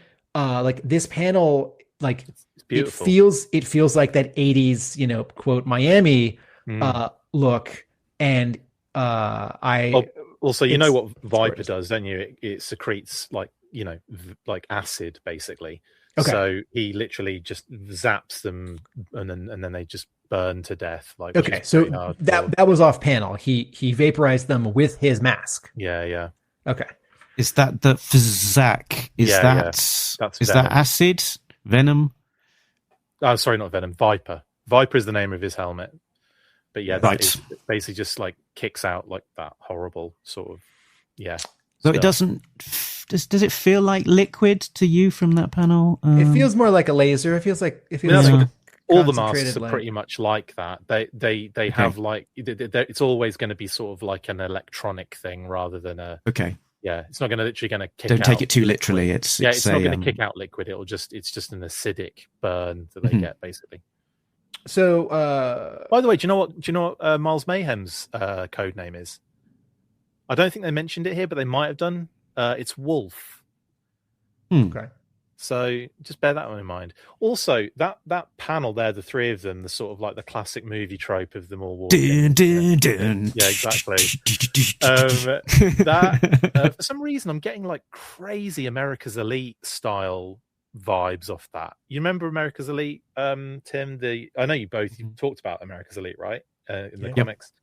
That first couple of issues that were very specifically like, I forget the artist's name now. Stefano Caselli. Thank you. Beautiful artwork. I'm getting so much like very similar vibes from that three. And Sanjay Raj was coloring those first, right? A couple issues, and was really rendering in a good way the heck out of. I thought that was gorgeous. I thought Caselli's the artwork for America's Elite was phenomenal. That like first yes, issues, this panel does stick out in a way. I think Parr is like doing a lot more highlighting on these costumes for this sort of presentation shot. It's fun. There's a fun detail that I like that Slyrax, his jacket, his straight jacket that's over his prison uniform, and his prison uniform is orange with purple stripes, right, with magenta stripes. He's sort of unzipped his straight jacket. But he's still wearing it. I don't know, because it's cold or because he's crazy or because it's kind of going to become his costume. It's kind of like his leather jacket from the action figure. All right, let's jump to the final page, and then we've got 3 more stories to touch on. The final page is the reveal of what Tracker's been doing. So, you guys, where are we, and who are those other things? So Tracker is in the desert somewhere. He's being chased by the military, maybe under the auspices of General Flagg, who had previously said, "Get me, Tracker." And then he gets onto his watch, and he says, "I'm bringing us online." And ding, it goes off. Glasgow, Hong Kong, Florida, Brussels, Tokyo, New York. Everyone's talking about pop music. Yeah. So Tracker's being chased on the second to last page. Did I miss number the previous page? I think I referred the page 16 as 17. Anyway, so we're on actual page 17 now. Tracker's driving. He's being chased by these vehicles. It's not G.I. Joe, but you might kind of think it's G.I. Joe. It's not an All Striker. It's not a Havoc. But for a second, I thought, who is this? With this gorgeous sunset behind him, and the camera's at an angle. So there's a strong diagonal to this. And then the final page, Parr does this really great thing with the layout where the top tier is all the way across the page, and the next tier is 3 panels, and the next tier is 4 panels, and the next tier we're getting all the way to the bottom of the page is 1, 2, 3, 4, 6. 5 panels, and we're getting sort of closer and closer to people's wristwatches as their mask holograms, let's say, activate sort of floating above their mask watches. And as Mark called out, there's a caption for each panel identifying a city, but as we're sort of zooming in on people, it's indirect. We're not seeing their faces. We're not entirely seeing what they're doing, but there's just enough information. And if you know this concept of mask, that you have a day job and you can get called. This is from me rewatching 10 episodes in the last year. Otherwise, hadn't really seen masks. Just leave your car in the middle of the intersection, Gloria. It's fine. Just leave it. Just park it there in the middle of the intersection. Who's a race car driver? I feel like he's always running away from the beginning of an F1 race. Julio Lopez. Okay. Brad's always leaving his band in the dust, isn't he? He's always like leaving he's on the stage and they're playing and he just runs away. Right. He's actually playing a 24-hour-a-day concert for like just the entire year. He's like, I can't take a break because if Matt calls me, I need to leave in the most dramatic and disappointing way possible. But this final page, page 18 of the comic, there's just enough information, right? Like is someone like a pickpocket? Is someone a cook? Who's what's happening in Tokyo? Like that's a big like knife for chopping. It's a meat cleaver, that is. Meat cleaver. Someone in New York is like down on their luck. Homeless, possibly, yeah. Possibly unhoused, leaning against a dumpster in Abuja. Nigeria. Thank you. That's okay. That's a U. That's not an L-I-J. Someone is I can't quite tell. Like walking towards an operating room, or anyway. But I love this. This final page got me really jazzed for the exciting concept of M.A.S.K. when he calls them, when they are all. It's the best part of the cartoon as well, isn't it? It's like putting the team together, the computer kind of compiling it all, and I love that. But the comic did it in a very comic book way, right? With panels that get smaller and sort of more important, and we're zooming in, right? And this is so great. We're zooming in on that final tier where it's just mask, icon, hologram, mask, icon, hologram. Another one, we get closer and closer and closer to one eye in this holographic goggle. And there's a little glint, a little reflection in it, which is a circle. And in the second to last panel, that circle now fills the tiny panel. So there's a blue glowing circle on a black square, right? Welcome to the M.A.S.K. Network, says the caption. It's time for you to save the world. So there's this doubling of meaning where we're zoomed in on this tiny dot, right? It's sort of an eye under the goggle of the M.A.S.K. icon hologram. It's now just become a blue glowing circle on black, and it's right by the word world, right? It's like a little icon of the world. And I love that convergence. I love the sort of mystery of the final page. Who are all these people? Not where are they, because it tells us, but what are they doing? And then this surprise reveal that like, I sort of thought that this would be a slower build. Like, on the final page, he'll have recruited one person, maybe two, right? Or he'll announce M.A.S.K. to one person. No, the whole team's set. What a cool final page.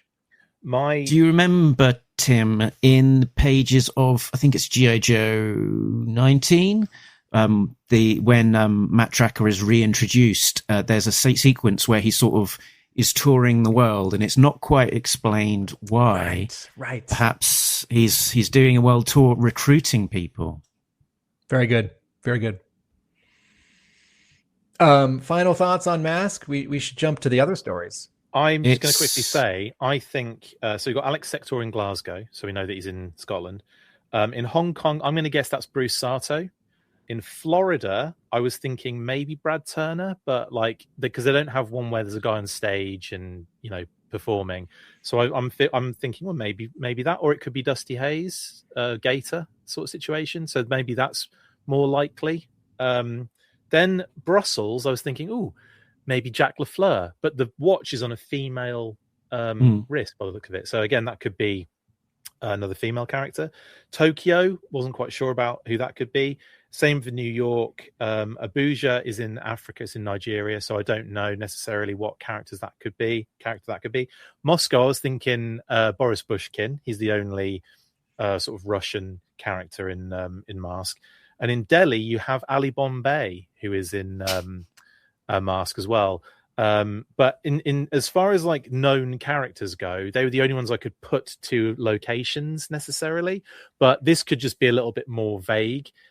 or they could be loads of other characters joining Mask, and lots of different design iterations. So I'm excited to see what we get in terms of a Mask team, and if they follow up on this to tell us where all these people were and what they were doing. Chris, these characters who you can identify, is this all from the original first year of M.A.S.K. toys? Yeah. Okay, the toy line ran how many years?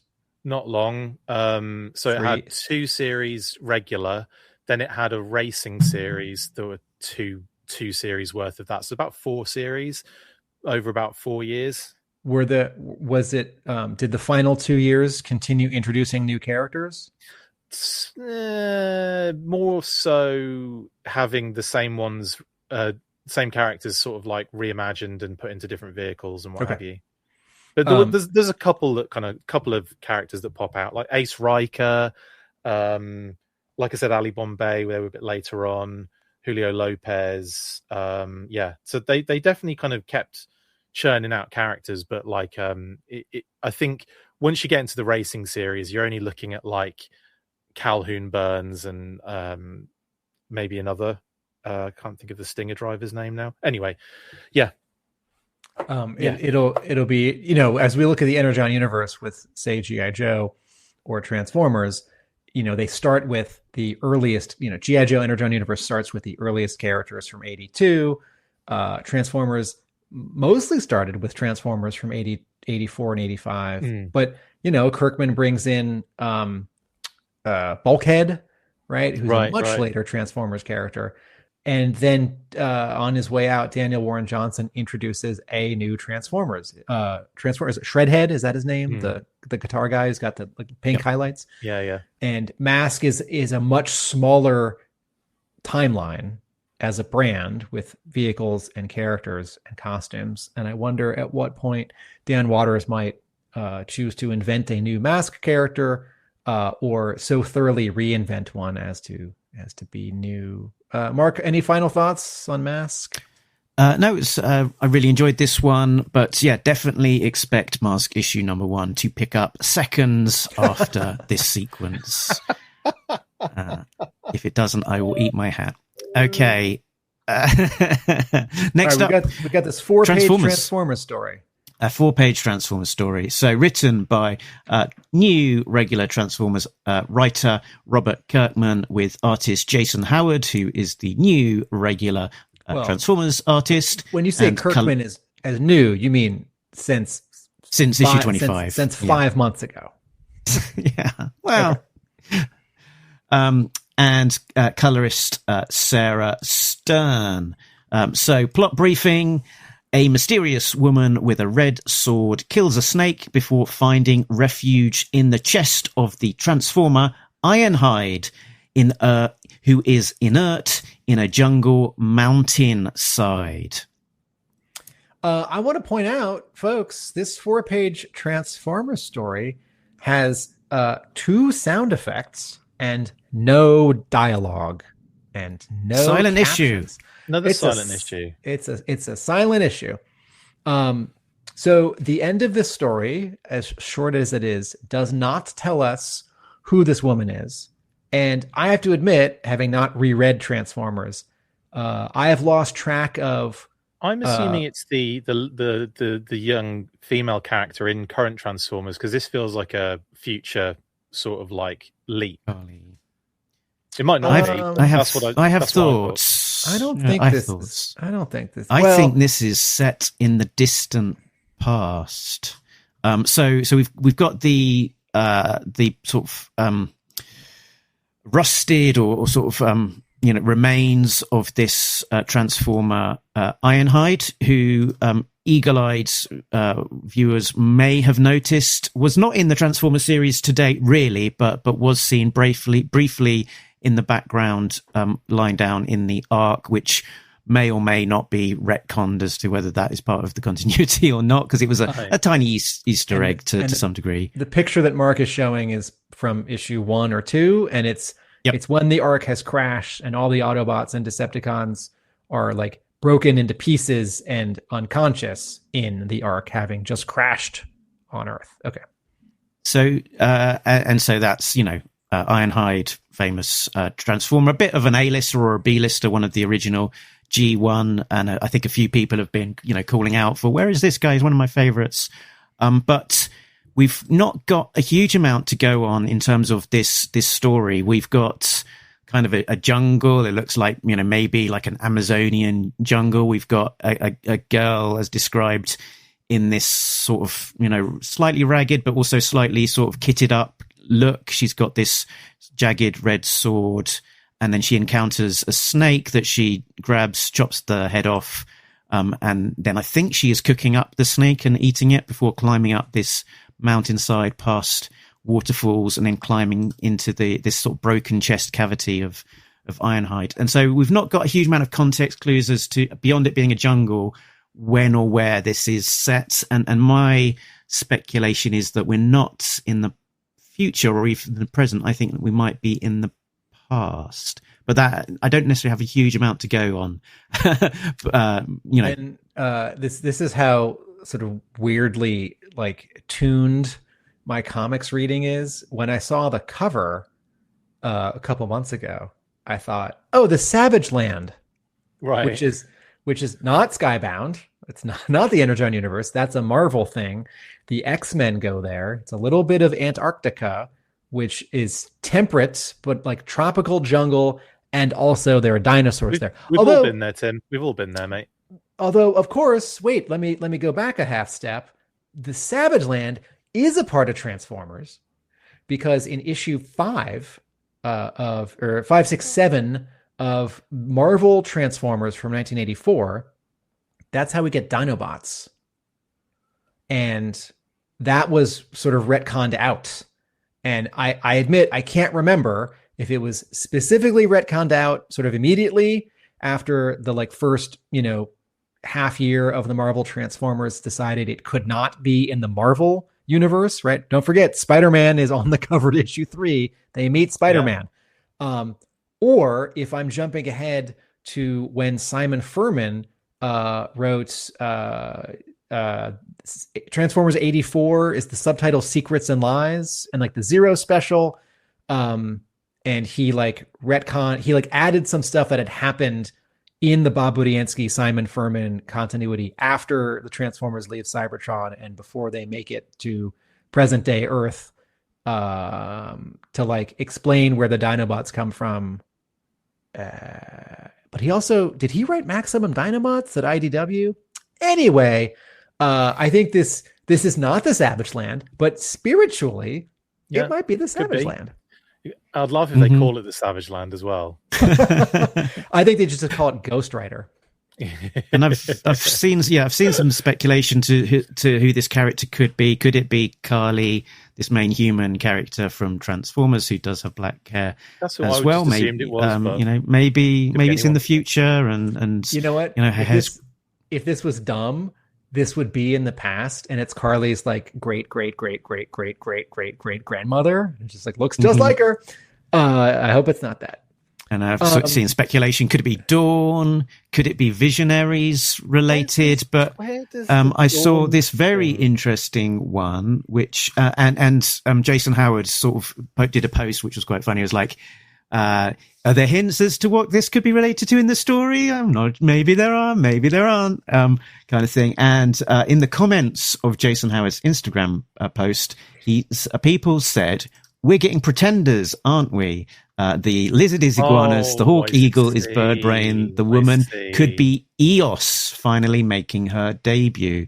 Eos and the other pretenders of Primax 304.25 Zeta, based on unused concepts seen in Transformers Generations Deluxe," which I think is this illustration. And look at this Eos, who is the second one in on this illustration. Yeah. Can you see what she has got on her belt? It is a red sword. Holy crap.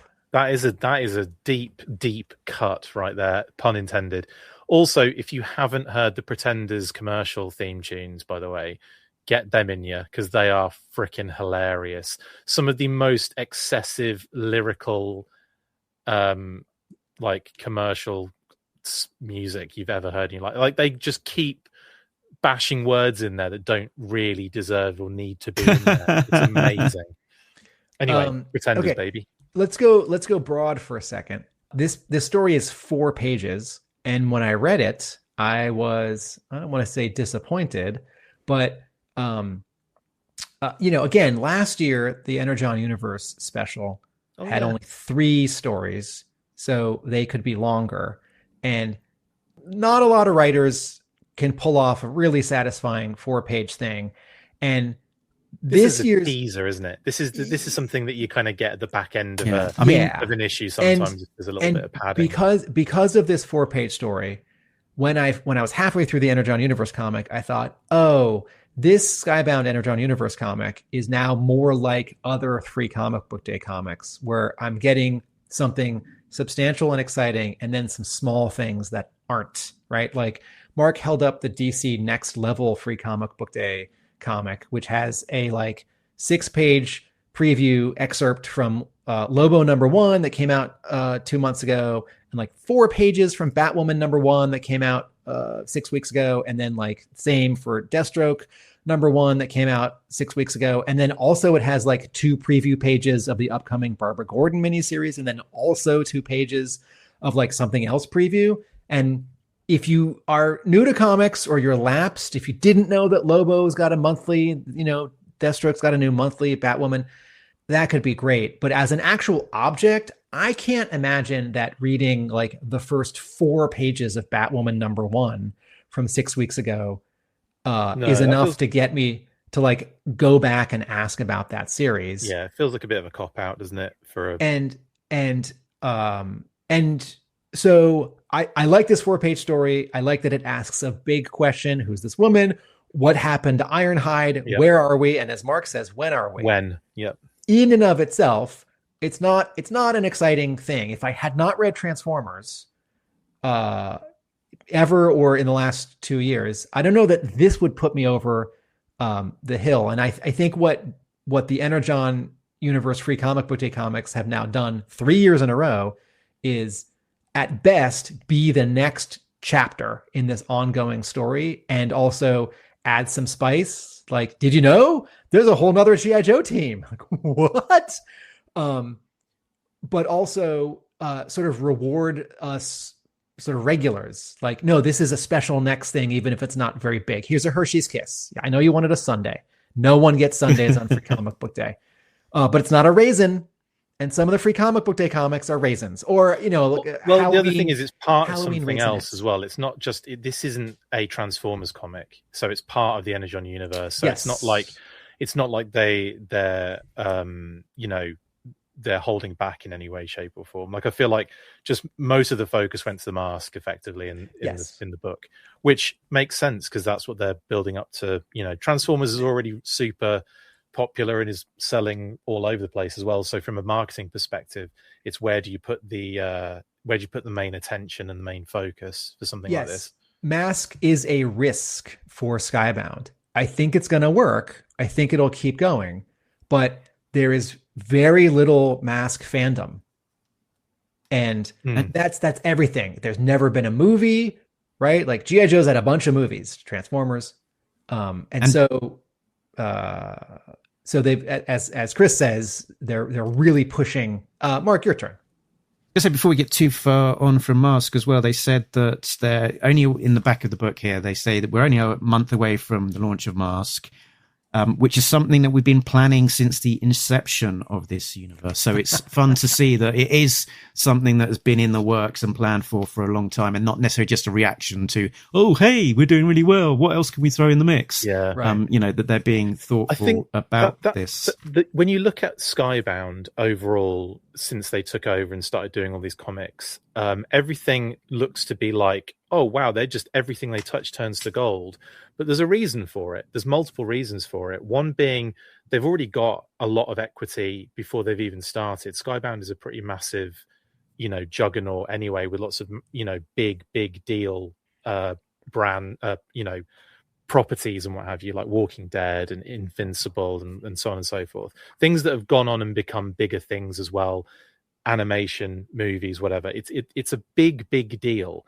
So they've got that basis. You've got Robert Kirkman's name attached to it as well. Everyone loves Robert Kirkman, and he seems to again do really good stuff. But they didn't just go, right, we've got the brand, let's just churn some stuff out. They have methodically planned a really impressive rollout of miniseries, lead-ins, crossover events, a brand new series of comics that has done really well on its own merit. And again, like the team the people that they're utilizing, the artists, high quality, the writing team, high quality. Everything is just like they're doing the right things, and they're planning it, and they're making it right, and they're rolling it out in this very methodical and excellent way. And it's no surprise that it's already doing well because of all of those different things. This does not feel like a well, let's just throw this out and see how it goes. This is, this might be a big risk for them. I don't. They're not making it a risk. They're making it like almost like, guaranteed to fail, basically. Yeah. Well, I do think of these 4 titles. Once we get a few months in, M.A.S.K will be the lowest seller. Possibly. We may never know that, but just people don't know M.A.S.K. I'm excited for that when you get the news of like issue 4 and its 7th printing. That's what I'm excited to see.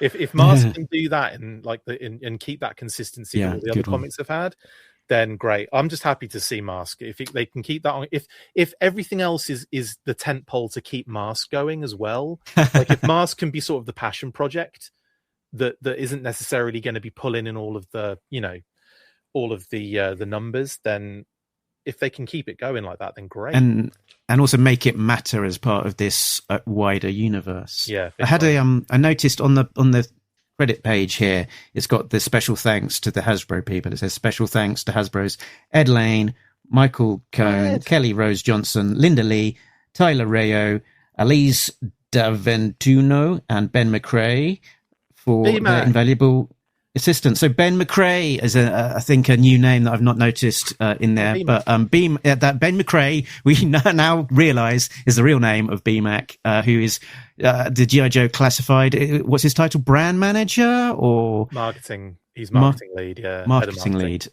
I want to say one more. In his recent Instagram post, he said that he's been moonlighting on Skybound's Mask. So I think he must be the go-to guy for Skybound talking to Hasbro. Let's talk about Void Rivals.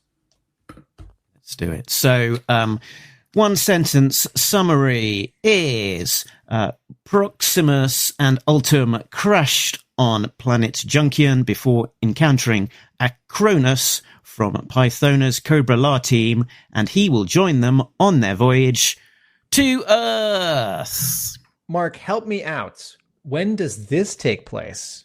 So that's an interesting one because this one takes place at some point after the Quintesson War, which is ongoing in the pages of the Energon, in pages of Void Rivals at the moment. Yeah. And the final part of the Energon War is issue 30 on sale May the 27th. So this is set somewhat in the future. And I think there's a bit of a gap in the story that we've not yet seen. I don't know whether it's an intentional kind of glimpse into the future or the publishing schedule kind of got slightly misaligned. But it's last time we see Proxima isn't massive spoiler alert. Wasn't there some sort of like, oh, we're related sort of situation? There's a big related situation, like a sister situation, a sister brother situation. Indeed, they talk about that in the story specifically as well. He talks about his sister. So they say. I think it's because the last we see of him is almost him like leaving after that. So I think we're catching this not necessarily as a spoiler, but the Quintesson War still ongoing, and this has happened shortly after that sort of storyline, I believe. Yes, I think it will be this happens not long after the Quintesson War, that he talks about his sister Salila who's gone or been taken by Pythona back to a planet called Earth. Yeah. And they're trying to follow him back, which sort of gives then the reveal of our Cobra La guy, Cronus, who says that Earth is his home planet. So it's on the same page. I go to Earth to find my sister. Strangely, she has been taken there by this Cobra La that you speak of. Well, then, Proximus, it appears that we have a long journey ahead of us together. So it's really this is a really exciting element because it's taking us and the Void Rivals to Earth. Who's talking in the background?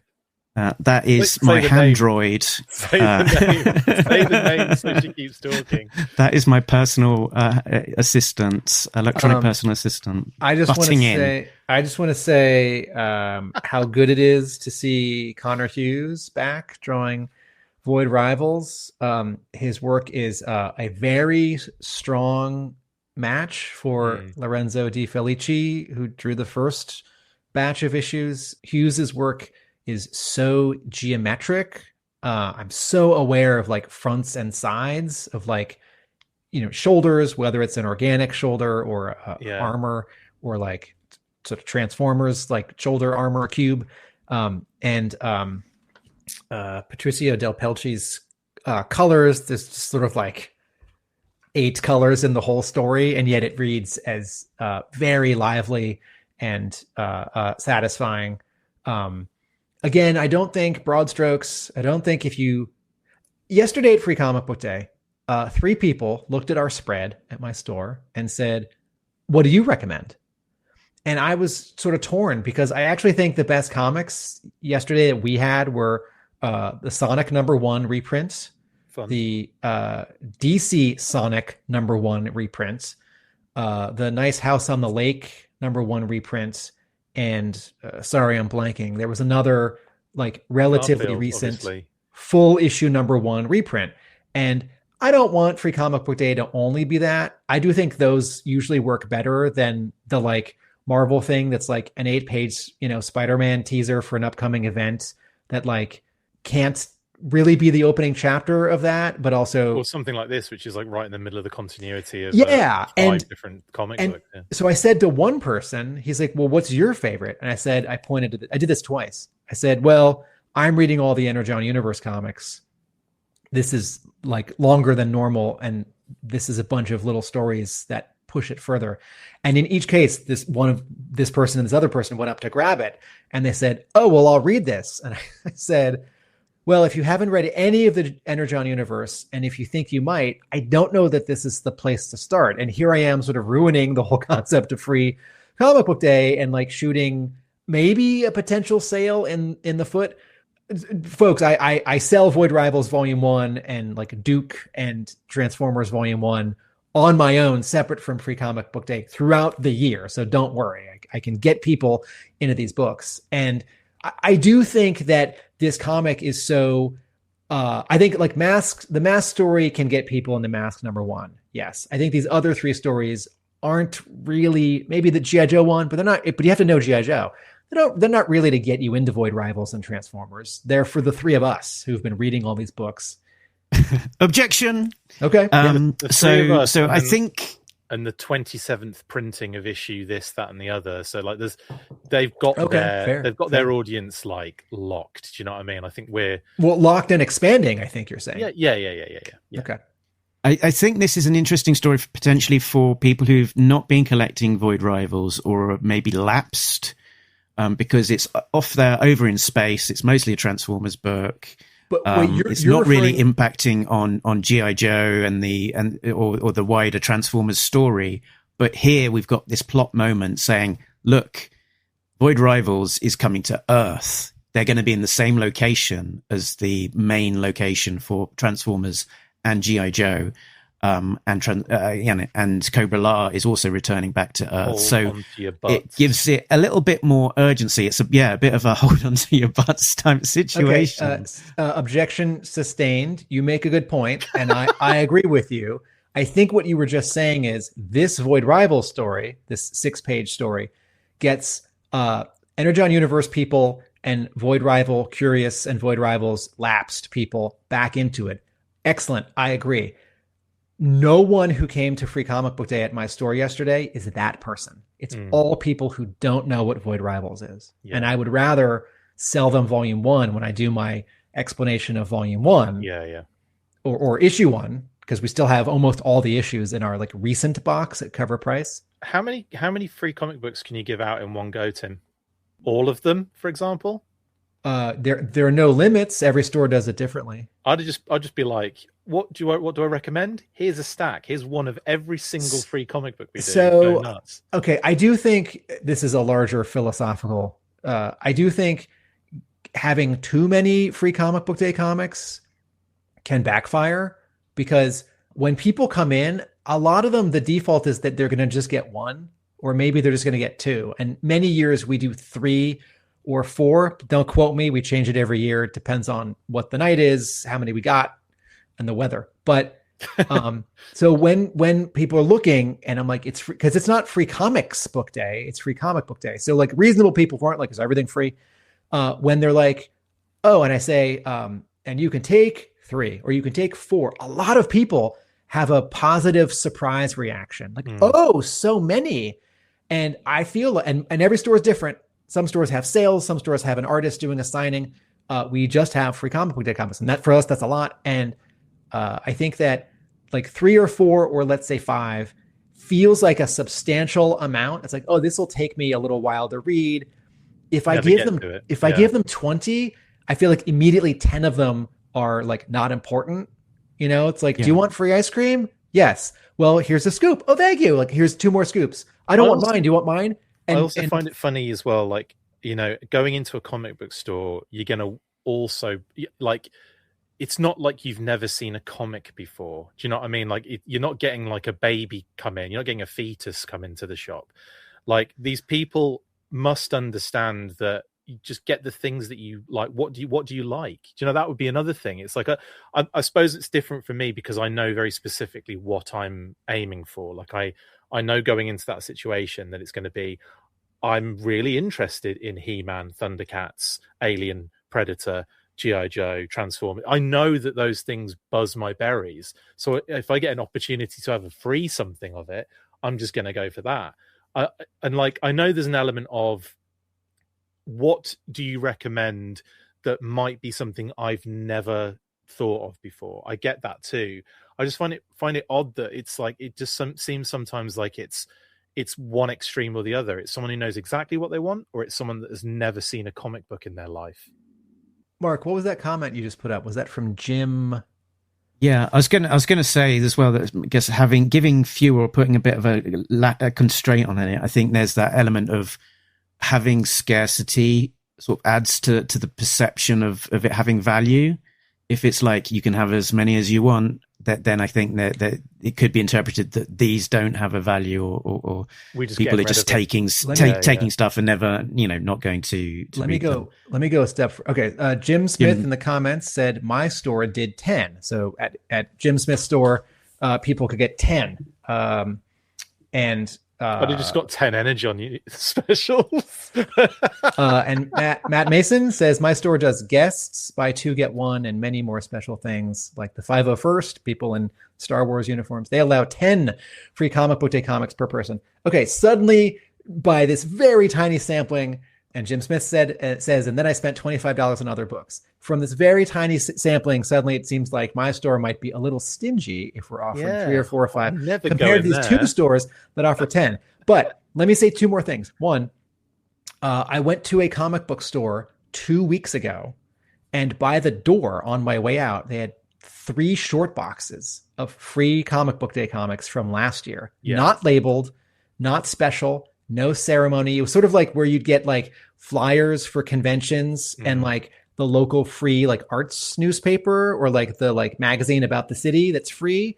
And it was like 50 copies, 30 copies, 20 copies of some free comic book comics from last year. And part of me is like, wow, awesome, free comics. I love comics. And some of those are good. It was like the Fantastic Four #1 from last year by Slott and Ramos. And then part of me thought, oh, this looks like trash. This looks like Yeah. disposable and like not at all special. And this happened. I went to another comic book store once 5 years ago, and it was in September. And in the back, big store, in the back corner, they had like 3 tables with 5 long boxes, unlabeled, no signage, just like in the back corner where they sort of ran out of stuff to put because their space was too big for all the stuff they had to sell, with Free Comic Book Day comics from 4 or 5 months earlier. And it's the same feeling.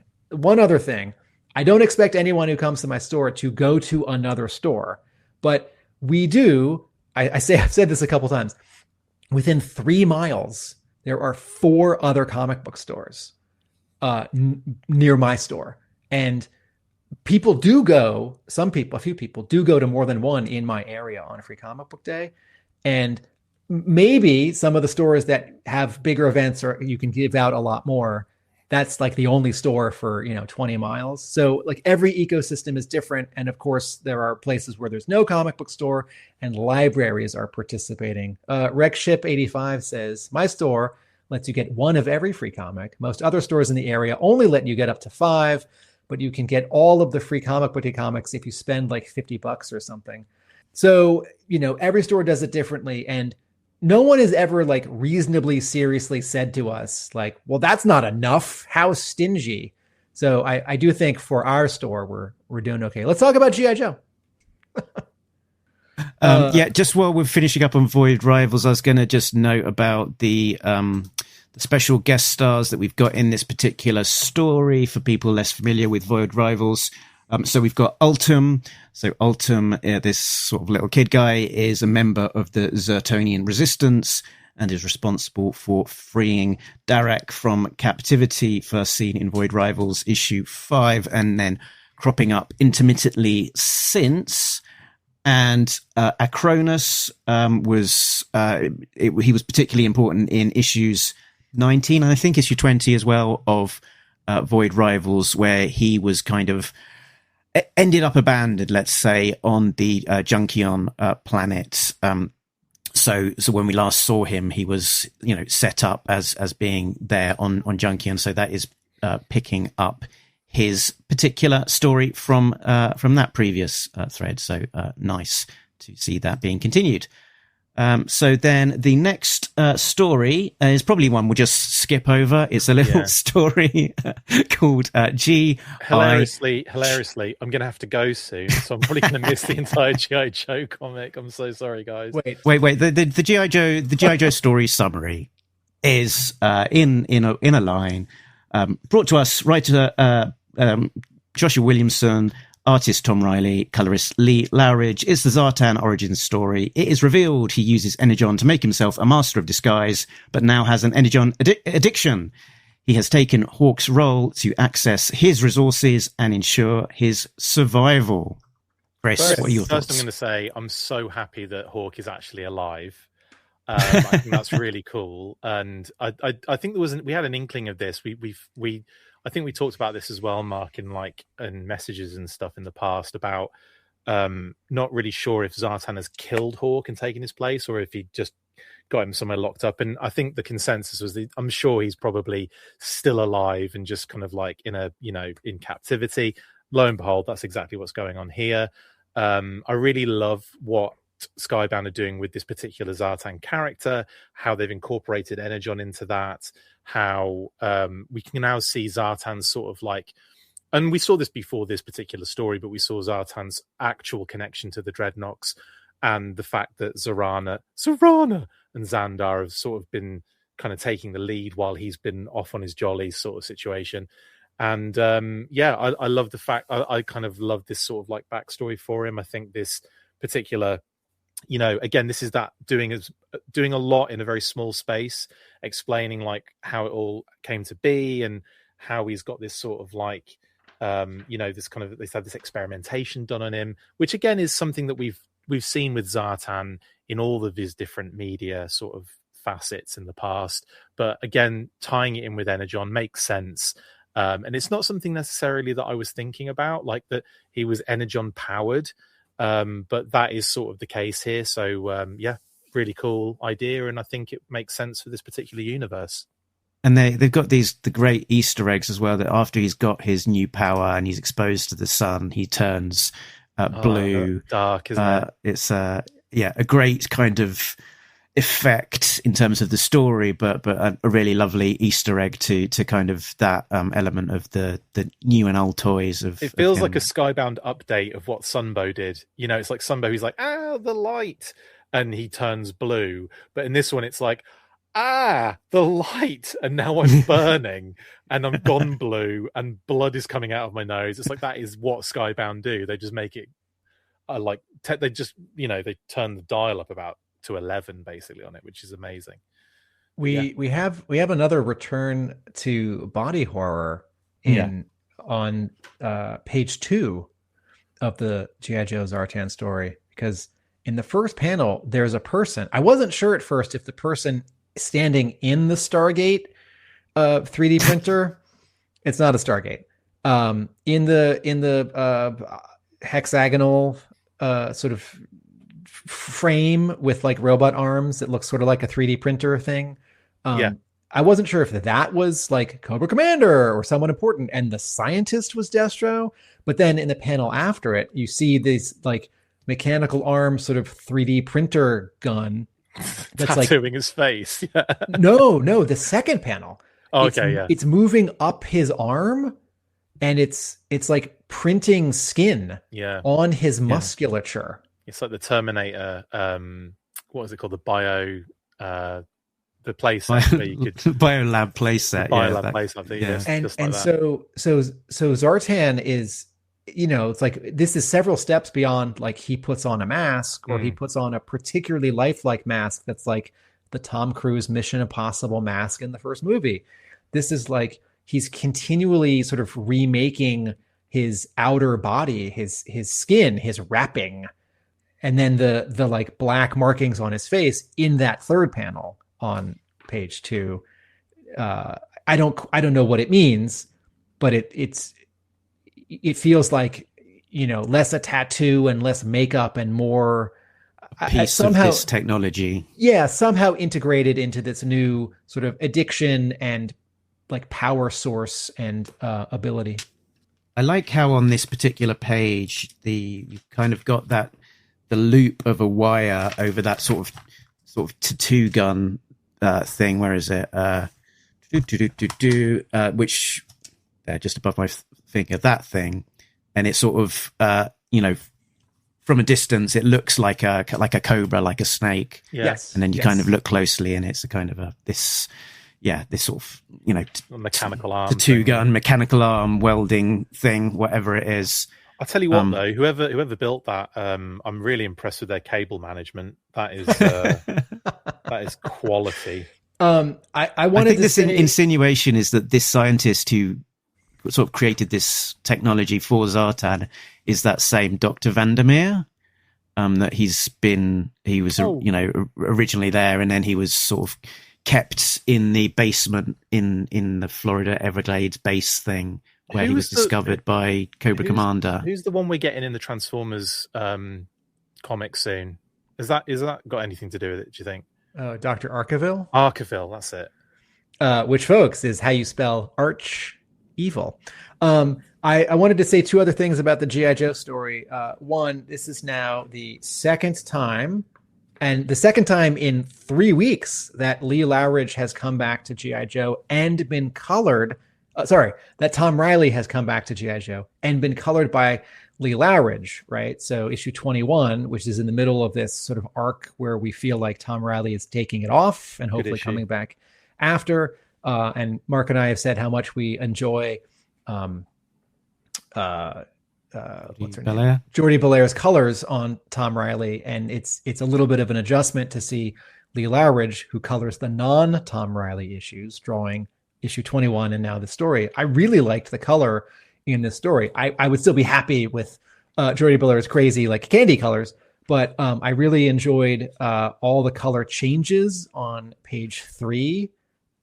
Pinks in the first panel, orange and blue in the second, pale green in the third, yellow green in the fourth, and that scene. But also I was really struck by the second to last page where, Chris mentioned, Zartan didn't murder Hawk.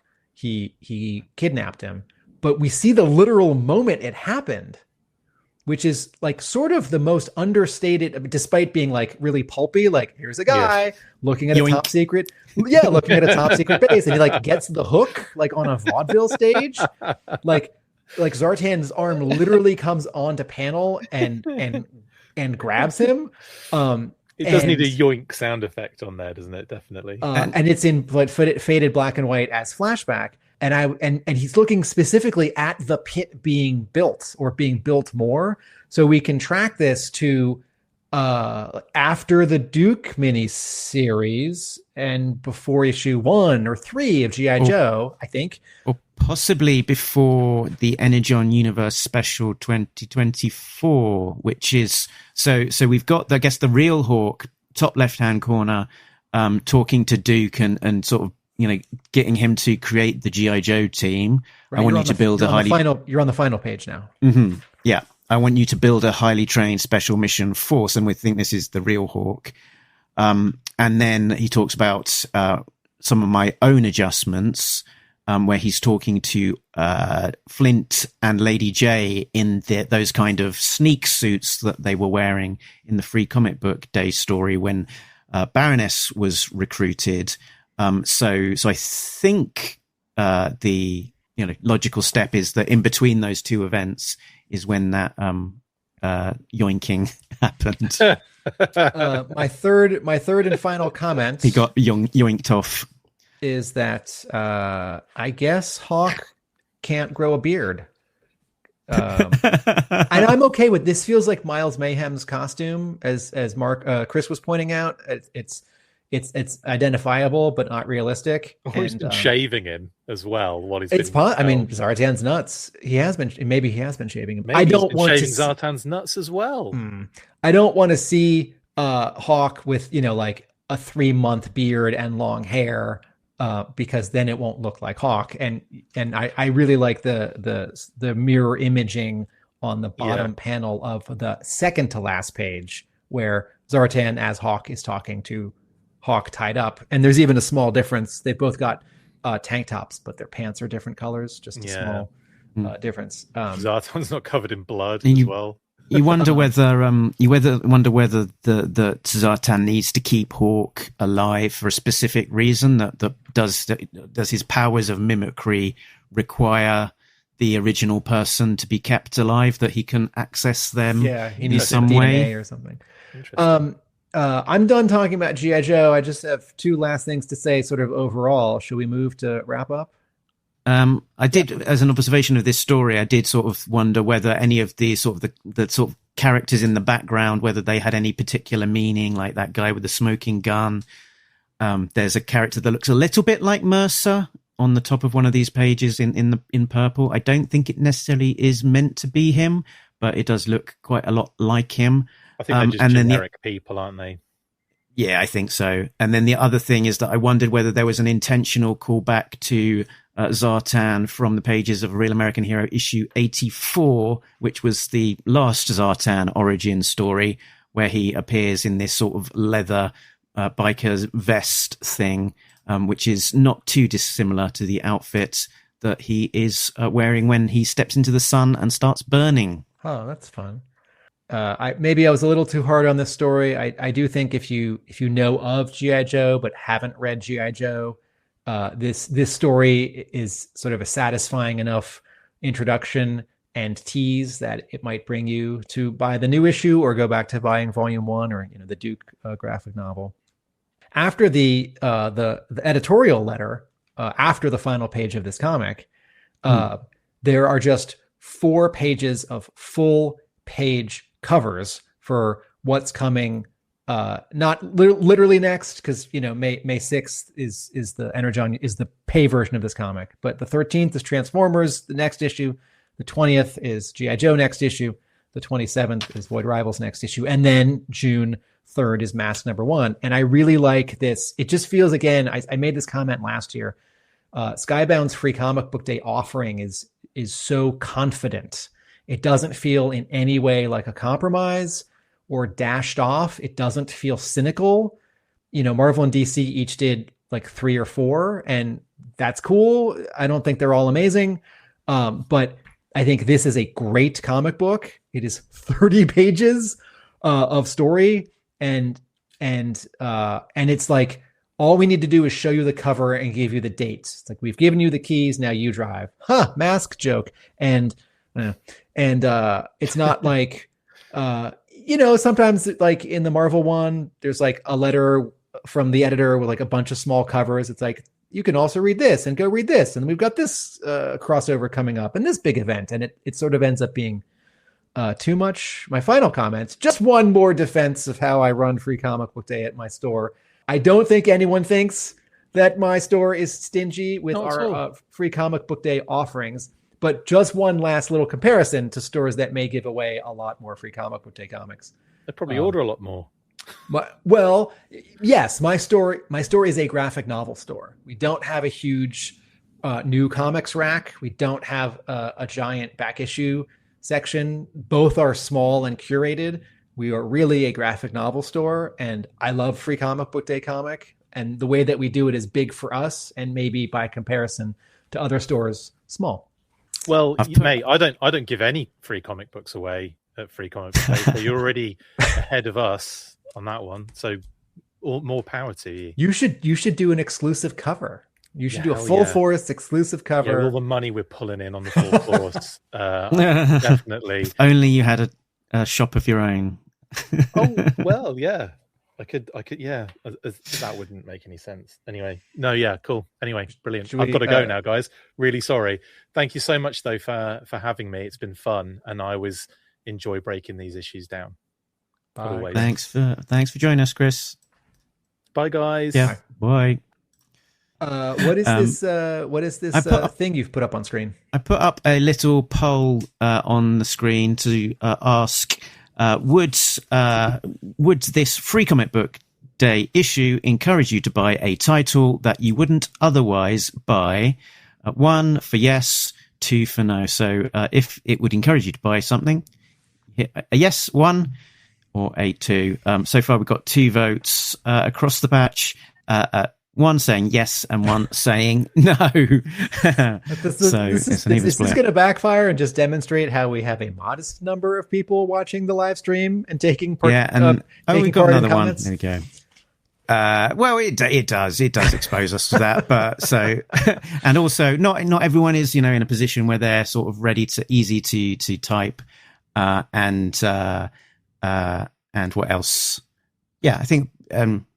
Or necessarily want to. So we're getting a few coming through, but the blooming thing is not updating, which is not. I'm getting something on my end. We have. Are you okay? We have 147 votes saying yes. This Free Comic Book Day issue would encourage them to buy something else, and 152. Not. So it's pretty even, folks. We have so many people watching the live stream and participating. Yeah. Tell your friends. And speaking of which, if you are new to the channel, checking out this particular episode especially, then please do hit the like button and click the subscribe bell, and that would be much appreciated. Thank you. We are live. Well, we're live often on the weekends, talking about the latest issues, and we will post a new episode pretty much every single week on a Thursday. So do check us out.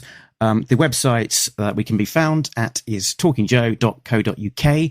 That points you in all of the directions that we can be found across the internet, including our Facebook group, where the discussion and news continues outside of the episodes, and also a link to our patreon.com/talkingjoe. A big thanks to Richard, Sam, Christopher, Shane, Simon, Chris, Joe, Craig, D, Shane V2.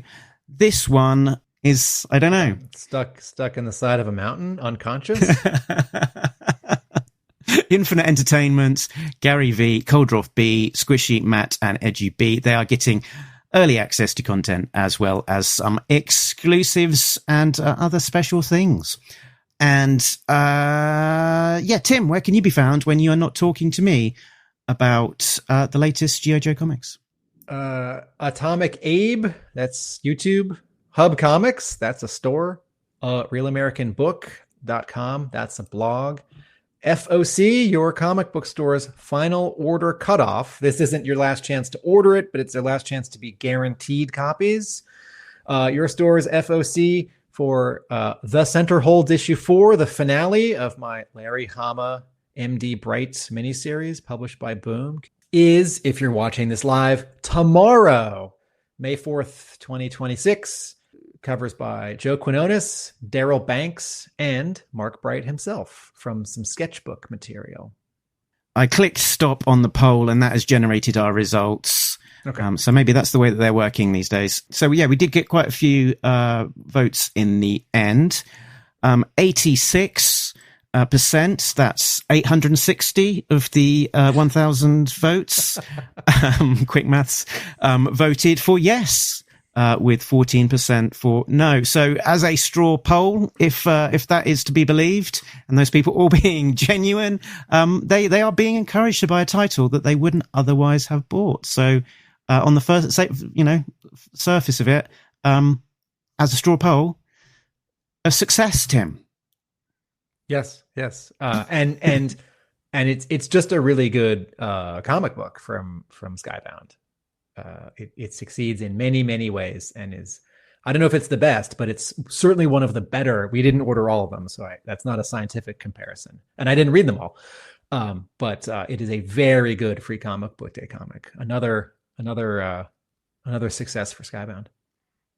Excellent. Yeah, as I said sort of earlier on, I flicked through a good chunk of the free comic book issues, and I felt, obviously I'm biased here, but I did feel like the Energon Universe special was just head and shoulders above the others, that nothing else really even came close in terms of the quality and that feeling of giving more than just a teeny tiny teaser. None of the others that I've read sort of did trigger that enough interest from me to think I would definitely have to seek them out. Although it did reinforce to me that would quite like to check out Lobo, the new Lobo, down the line, because I'm a big fan of the old Alan Grant, Keith Giffen, Simon Bisley stuff, and that did feel like it captured a little bit of that Alan Grant and Keith Giffen sort of magic. So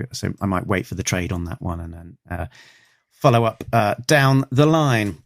But Tim, I think we're pretty much all done talking about the latest Energon Universe special. It has been a long old episode today. We had an extra person, and we had 4 stories to talk about.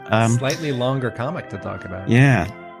So I think we're done. But before we go, was there anything that you felt like you needed to include as just a final thought?